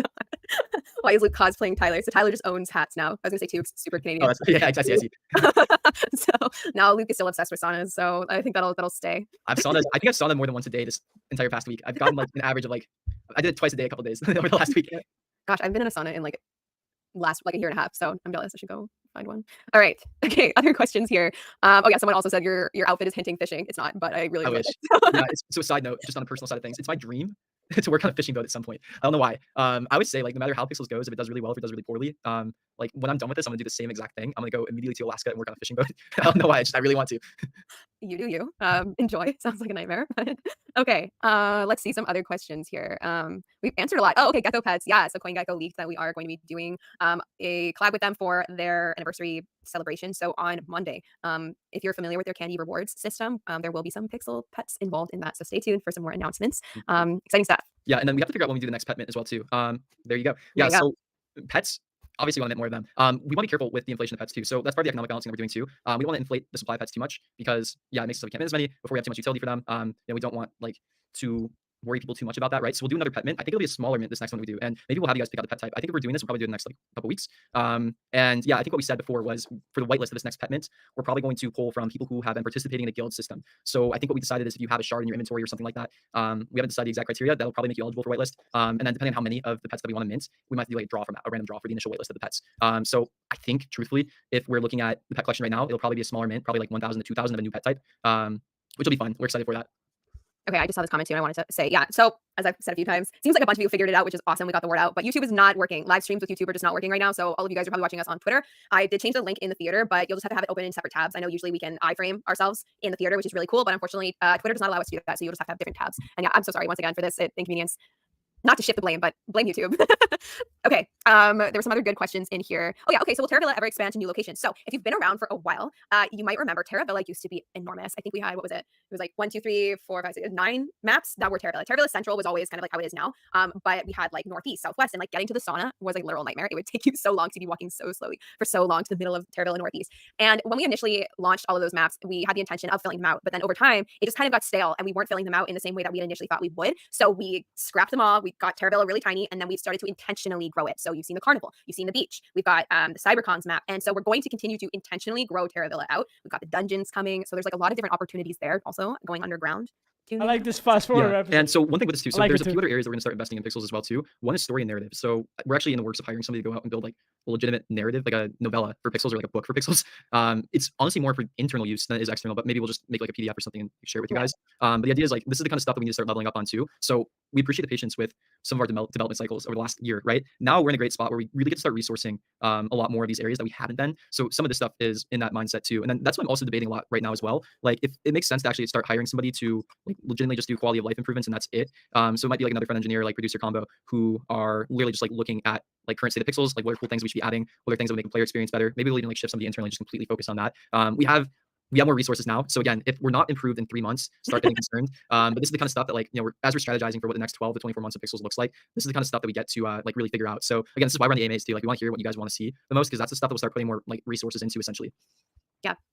Okay. Okay. This also just made me laugh. Could you add some more food recipes? I feel really bad about feeding my character hard alcohol exclusively. Hilarious. That is your choice. Also, there's wine available, which is not hard. But anyways, yeah, there's gonna be more things coming as chapter 2 comes out. There's gonna be some different resources, like I mentioned, potentially. So we're continuing to experiment and iterate on this and like all industries. Yeah, I see somebody asked about when Windmill and Terravilla also. So one thing that I think we're gonna do with the Windmill and Terravilla thing is I think we should put this one up for the landowners to vote on. This is something where, yeah, if we do it, it kind of dilutes the value of having a windmill on a land, right? So if it's something that they decide on, then I think it's cool. But this is part of like the community-oriented aspect of it too. So we'll figure out how we do this vote. I don't know if we need to do something like Snapshot. I think it can just be a lot simpler. Maybe it's a Discord poll or something like that. But yeah, we'll ask the landowners if they think it should happen. And if you are a normal player who doesn't know land, maybe beg the landowners or convince them, hey, I think you should let us with Windmill and Terravilla because it'd be really cool, right? Yeah, and there's options there. Like I've seen a lot of like ideas of maybe it's just just Moo Munch and just one other thing. Like it's kind of like a dumber windmill in Terravilla, which I think could make sense. Then to access the like better windmill qualities, you've got to go to an NFT land. I think that would make sense. So that's like a good option. So yeah, we can chat about it. But the reason we're talking about this too, some of you might not realize it's actually an NFT trait. There's also the debate too. Is like there's a chicken coop in Terravilla, so which is also an NFT trait. So like why wouldn't we have a windmill? There's lots of debates out there. So yeah, we'll dive in. We'll chat with the landowners about this. And like I said, if you want it, go campaign for it. There's options. Yeah. Okay. Hold on. I just saw nicest comment. So people comment a lot in these live AMAs, and normally we ignore them all. But I just saw one that was the nicest compliment I've ever seen. It says, "Luke looks like he's gonna get home with 100 kilo of crab on his boat." And all I want to say is thank you. That's the nicest compliment I've ever had. Okay, I'll note that. When we're having a bad day, we'll just bring up this comment and then. I see a couple questions on the carnival. So what I'll say on the carnival is let me look into it. This might be a way that we can like give you guys some fun stuff to do while chapter 2 is getting pushed back a little bit. I'll ask the devs, see what the complexity is. Maybe it'd be fun to add like 10 land or something into the pool there for the carnival, because yeah, chapter 2 is coming out. Land's gonna be more important to have. Maybe it's time to start like coming in from our land reserves. We have like 120, 150 still in our treasury. Maybe start giving away some of it now. Okay. Okay. Yeah. Someone just said I want to report someone doing some shady things in Pixels. Yes, we have a whole system for this via the help center. So if you go to the dashboard, open the support chat box, there's like a whole flow and a report that you can fill out, and that's the best way to report these sorts of things. It directly pings the team, so we see these immediately, so that like if this is like a serious exploit or something like that, we can get on it as soon as possible. So please, yeah, go to your dashboard, the green button bottom right, and fill it out that way. Yeah. Oh, somebody asked about marketplace stuff too. So we have some changes coming with marketplace. I don't know if we talked about that. Oh But yeah. I haven't talked about publicly what the changes are, just as they were being tweaked. But basically, right now, and I might actually mention this on Twitter too. We completely like we see it's garbage user experience to try and buy those like high use items from the marketplace right now, like pop berries, for instance, right? How many times are you failing before you're actually able to purchase something? And that's it's just like because using it's like you think the sheer amount of people trying to buy those all at the same time is what's causing it to fail. So where we took a step back, overall picture of the marketplace, and are like, okay, so what are some changes we can implement to make this on an individual level a better experience? And so those changes will come. I don't know if I want to publish them right now, just in case things get tweaked before launch, but they're coming along with the claim all button, which is what I tweeted about, and I like covered up. coming. You're welcome. I like covered up half of the message, so it's kind of ridiculous, including my farmer-friendly comment. But claim all button is coming. I've been pushing for this internally, and you know what? They went up to you. They went up to me. It's not just like a simple like claim everything button. It's like claim similar button. So all of your coin stuff, if you click claim similar, it'll claim all of the coins ones. So it's not gonna like just claim every single thing in your mailbox, which I think is like way better. So yeah, it's smarter than we even asked for, and I'm very, very excited for it. I don't know how you say his name, but he's like a pretty loyal player. Pleon. Oh, I've never said that out loud. Pleon. However, did they comment? I don't see it here. Let me Yeah. try. I don't see it. Oh my god. Oh, here we go. Oh, they comment on YouTube. Okay. Would there be a possibility of implementation concept of agricultural contracting in phase 2? Yeah. I want to pull this up because I don't know what you mean by this. So Yeah, I don't know what you mean either. yeah, maybe like post a tweet on it and I'll see it. Or like tag me in the Discord and I'll check it out. But yeah, if you have like an idea around that kind of stuff, we love getting new ideas for gameplay. So yeah, give us some more info on this. And somebody keeps asking about KYC. Rodrigo. So yeah, it's interesting. What KYC is something that is probably net beneficial for the ecosystem. I've always been somewhat skeptical of requiring people to KYC inside the game because I think the ideal situation is we find ways where we don't need to have people KYC. But KYC does make things easier on our end. Like I think that is if we want to like completely like fix some of the issues. It's not a total fix because actually we've done some KYC experiments before, and you do get a lot of people faking KYC. But it's a good solution. But it's something that I think it's like a last resort that we want to do basically. Like if we can't figure out anything else with some of the incentive design that we're doing with like the bot prevention detection, if VIP is not working, then I think that's when we start really seriously considering if we want to do like WorldCoin integration or like requiring KYC for further rewards too. One thing we might be able to do in the short term is just like if you KYC, you get way more reputation. If you don't want to like buy VIP, that might be an option. We'll talk about that. If you have thoughts on that, let us know. But yeah, generally, one, we've seen this audience is very resistant to KYC. Like people generally don't like doing it, and then two, it's a huge barrier for normal players too. So we can figure out ways to grow the ecosystem without requiring it. That's the ideal situation. If it comes down to it, it might be something we have for to free-to-play players, yeah. Free-to-play players, yeah. I agree. For free-to-play players, yeah. Actually, for free-to-play players, fuck yeah. KYC them. KYC them. KYC them. KYC the free-to-play players. Fuck them. Paid actors like us? None of that. None of that. None of that.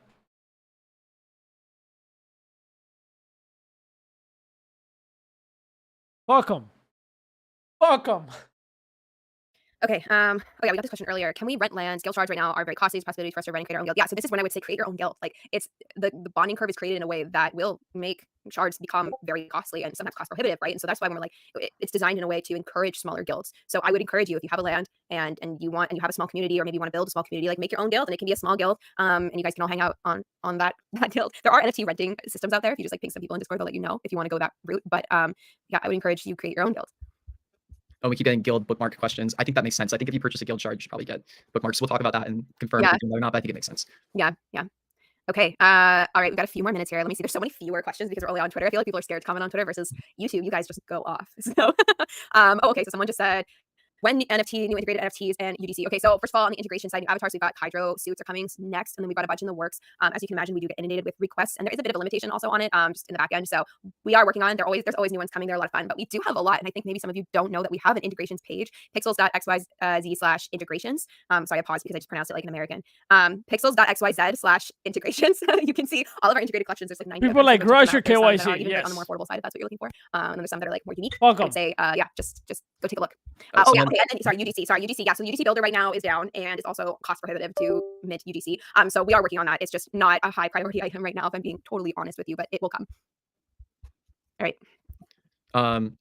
Julian Borlas said, Luke, thank you for the land 150 you gave our small community. Yeah, so I gave one of my own personal NFT lands out to a community the other day. We do give them away to real people.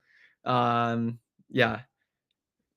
Trust me, I'd never talked to these people before, did not know them. This was not like an insider thing. But yeah, though, it's cool to get more land in the hands of like active players. So yeah, I think that's why some of the things like the carnival thing might make sense. We want to get more land in the hands of like these up and coming guilds, and yeah, maybe we'll do some more stuff like that as well too.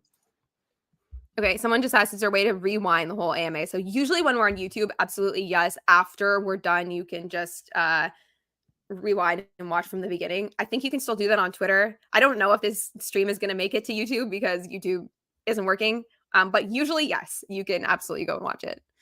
Yeah, somebody asked if we can detect bots with a phone number login system. So we've tried that, and actually, what we found is it's really easy to fake phone numbers, and it doesn't work.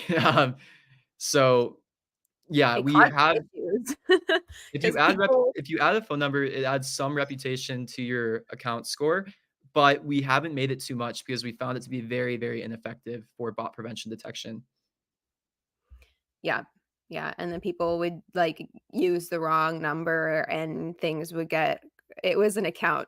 It's a bit of an account mess, so I would highly recommend using your personal phone number if you put it in there Yeah, 'cause do not yeah, some of you dummies some of you dummies were using temporary phone numbers that got recycled, so then, if you use a temporary phone number, somebody else makes a pixel account with a temporary phone number, and they take control over your account. It's like, Yeah, oh, it was, not fun to deal with, so be careful, be cautious. Okay. Alright, I think we can wrap it up. Is there any last things you wanna talk about? oh yeah, we hear you guys some people hate Jumbara farming. Um, They want it to be tradable. yeah, That's what they're maybe asking for. So we'll see. We'll maybe go we talk need to to the make design something. team. We'll talk to the design team and see like what the direction of that is. Maybe there's some reason it's not tradable yet, or maybe that's something we can implement. So we'll see. We'll look into it. Okay, cool. Anything else? Yeah, I think one last question. I bought VIP for me and my girlfriend. Tons of fun. Will VIP be maintained for the next chapter? Yes, and VIP, it's actually probably gonna be even more important to have in like a week. So we're gonna switch a lot of the rewards to be gated to VIP moving forward. I think we're thinking about like a 70-30 split. So about 70% of rewards we're gonna start distributing to VIP rather than to free to play users. And we're gonna start experimenting with that a little bit. Cool. Wonderful. All right. Well, thank you all for coming out today, dealing with this technology chaos. Like I said, I don't know. All right, very nice. That was a very nice AMA. That was interesting AMA.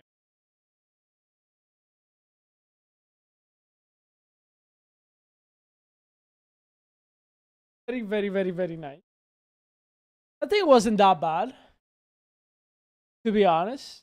I enjoyed it. I actually. What do you guys think? Anybody? Anybody with any thoughts here?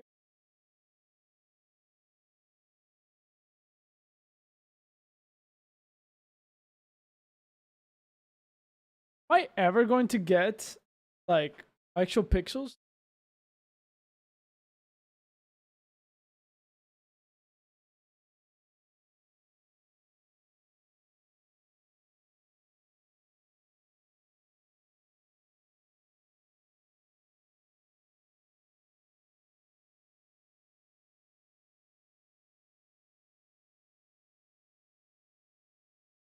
Or nah?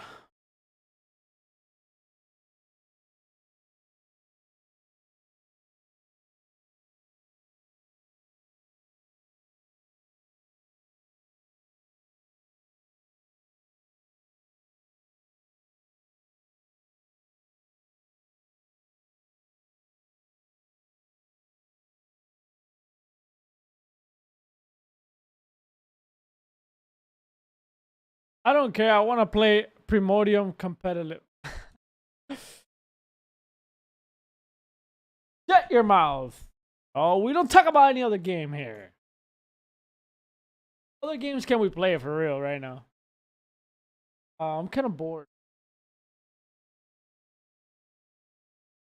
Kind of like, yes,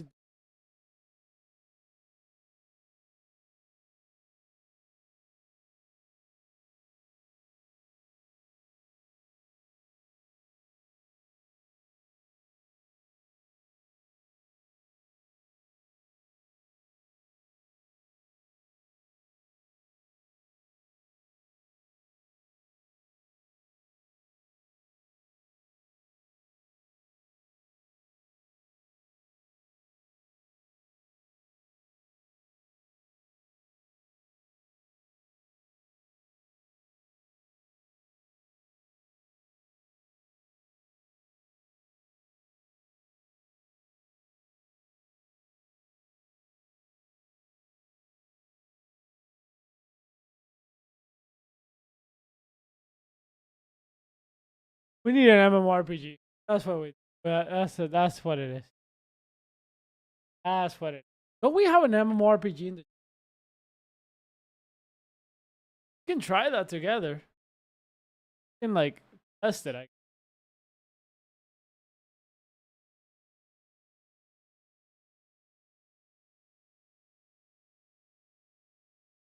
Not Duckler. Duckler's not even here. Duckler fucking left us. Duckler doesn't out here anymore.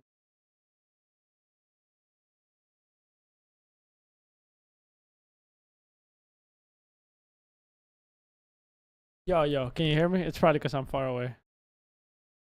I'm here every day. Yeah, Advix is here every day. Oh. That's one here. Warden.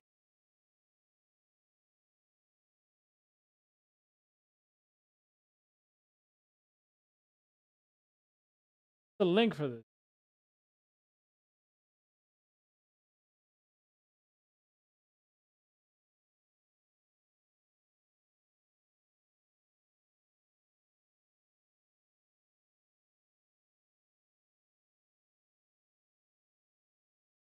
Wait, do we have keys for this? Oh, you gotta open a ticket. Watch this.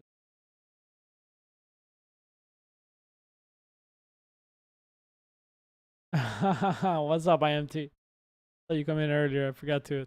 As I'm overviewing the game War Eden.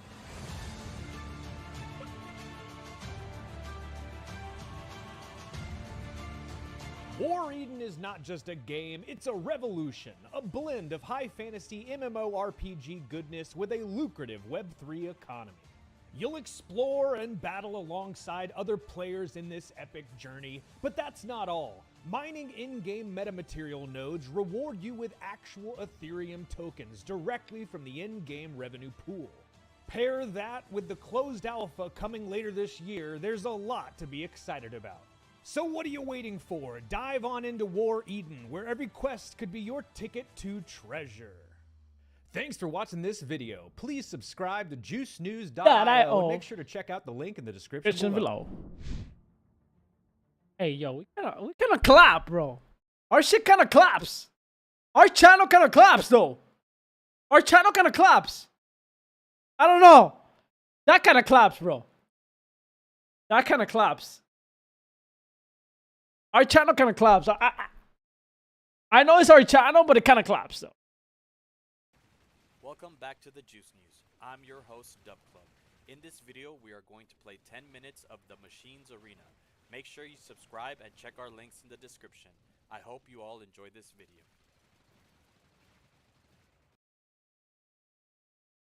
All right. Ladies and gentlemen. Yeah, I'm down to play it. Apex. I'm down to play it. How do we play it? How do we download?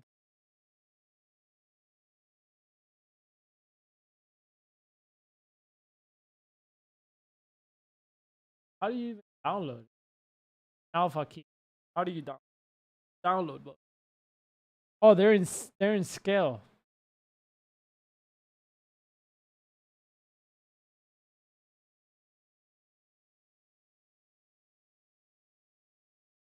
Motherfuckers reset my battery settings.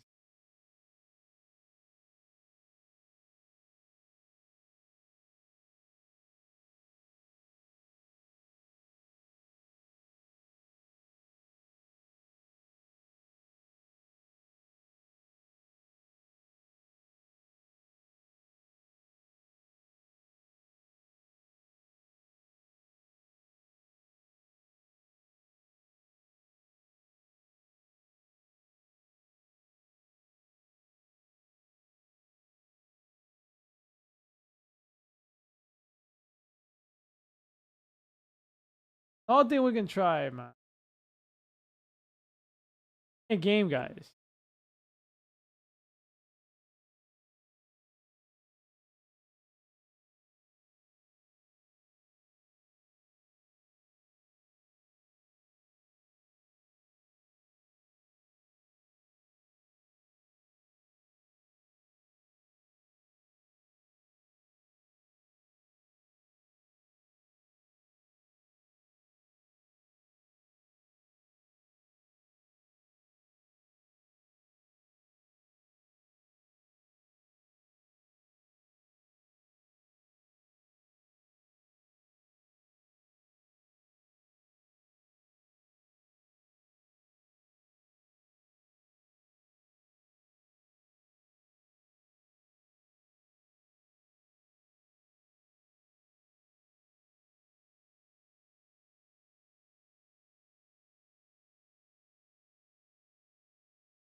The worms, the axie worms. Yeah, probably do that, but not today. I think we can bring it back. We can bring it back. I'm down to bring that back. I'm down to bring that back. I'm actually down to bring it back. Oh, the last remains, bro. The last remains. Welcome to. How's the last remain?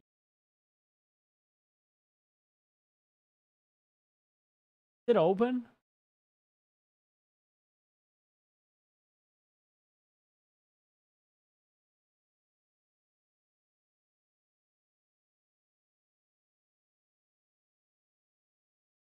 In 3 days? When I want to play it? Oh my god.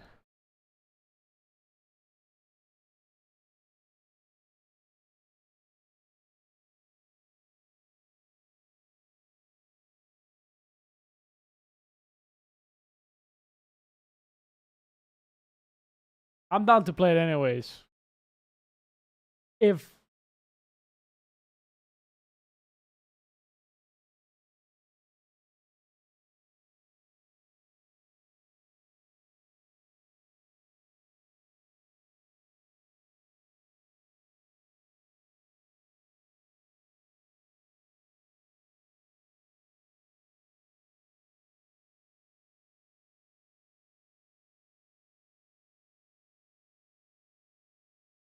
all right, ladies and gentlemen, I think I'm gonna call it right here. Today has been a good stream. How many hours of a stream? 4 hours exactly. That's exactly the point where I want to stream right now.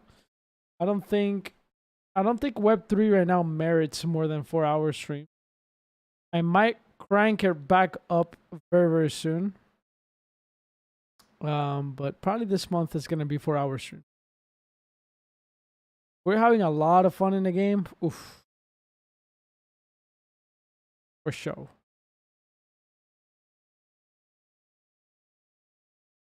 Anyways, guys, thank you guys for watching. I appreciate it. Everybody that is coming through every single day, much love.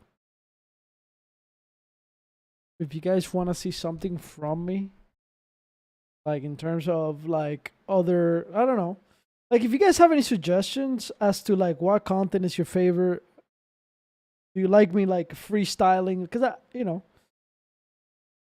like to freestyle my content. I enjoy freestyling, kind of like just going all over the place. But if you guys want something specific, let me know.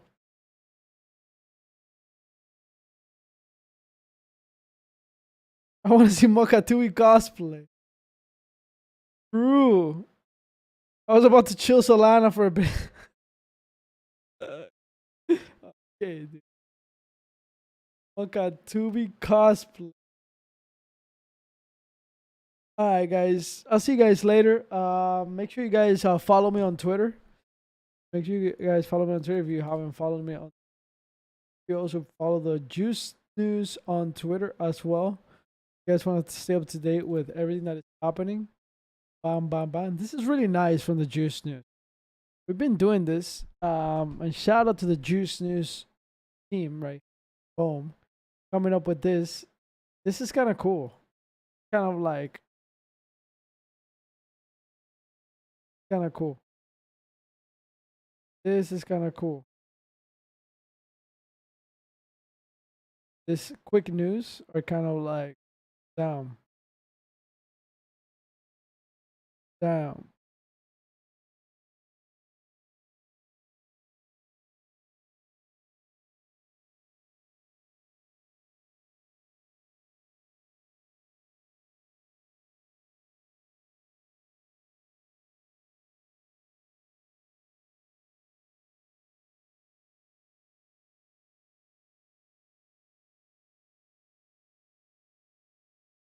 Not bad.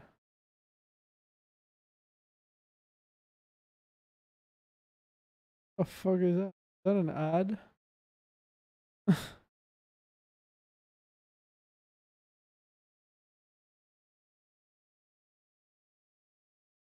Nice. We're killing it, bro. I'm really good. I appreciate the hard work. Fuck yeah. Fuck yeah. All right. Block Games TG. Yeah, I'm not a big fan. I'm gonna tell you guys right now, I'm not a big fan of the Block Games team. I'm not a big fan. I'm gonna say it quickly here. Not a big fan, but I'm willing to look past that. But they kind of rugged me. They kind of rugged me. They actually kind of like. They actually kind of like mini scammed me. Let's just put it like that.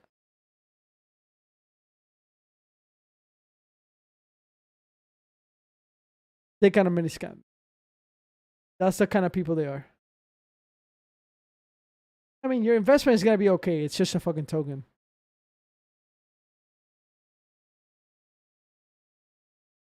Well, basically, we had a deal for their game. Their Shatterpoint game, when they came out with it, like in the bear market, they deal was to get X amount of NFTs for my content. I did content, and then they didn't give me the NFTs. So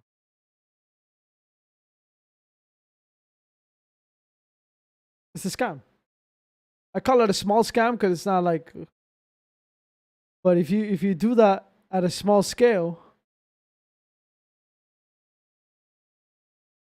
if you do it at a small scale, that means like you're willing to do it at any level. So, but you know, it's okay. Your investment is all right. You know, forget it. Like that was a bullshit move to do that. But at the end of the day, just know that those are the kind of people they are. I think the founder is one of the founders of Zynga. It's like every Zynga founder has a problem. It's like the same. Like remember, you have a Zynga founder in Gala, you have a Zynga founder in Block Games, and you have a Zynga founder in the Zynga Web3. There's a few Zynga founders out there you gotta be careful with.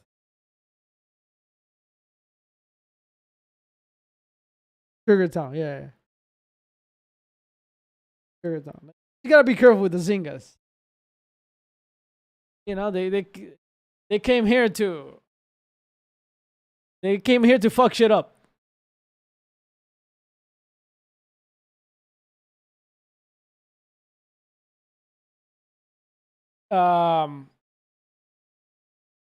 But yeah, look, your investment is gonna be fine. I'm just being transparent here because I never said anything. I never said anything, even publicly or anything like that. It's gonna be fine. It's just a fucking token. It's gonna be launching good exchanges. You're gonna make money. You'll be fine.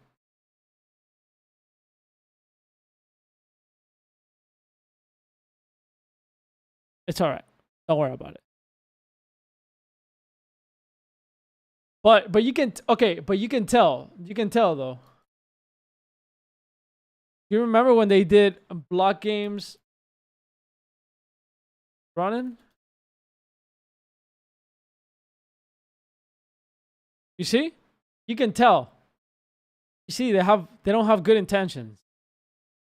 This is not real. No? That's misleading and scammy.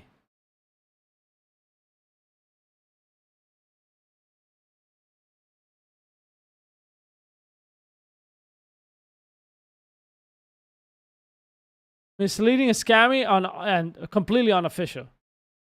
Like this like you can see that what I'm saying makes sense now, right? They did a mini scam, they didn't deliver on the NFTs, and then you look at this. They're willing to do anything. So your investment is gonna be fine. Make your money and get the fuck out.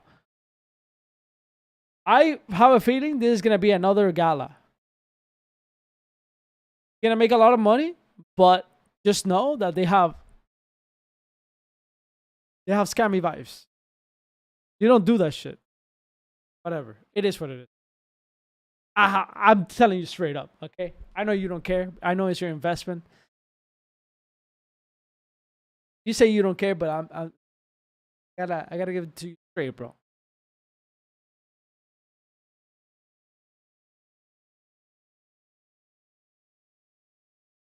Anyways.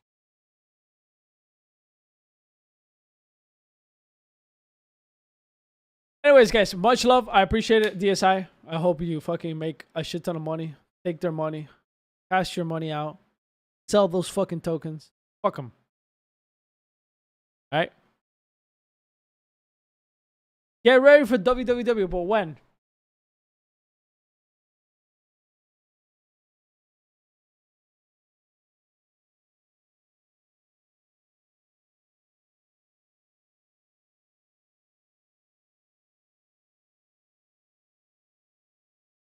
$17 UTC? What the fuck is 17? Okay, we'll try it tomorrow. Probably try it tomorrow, okay? Alright, have a good night, guys. Bye-bye. Peace, Cuckringer, Advix, DSI, thank you always for being. Bolt, Crusher, and everybody else, Ezik, and everybody. Bye-bye. I'll see you guys tomorrow. Same time, same pump. Much love. See you guys.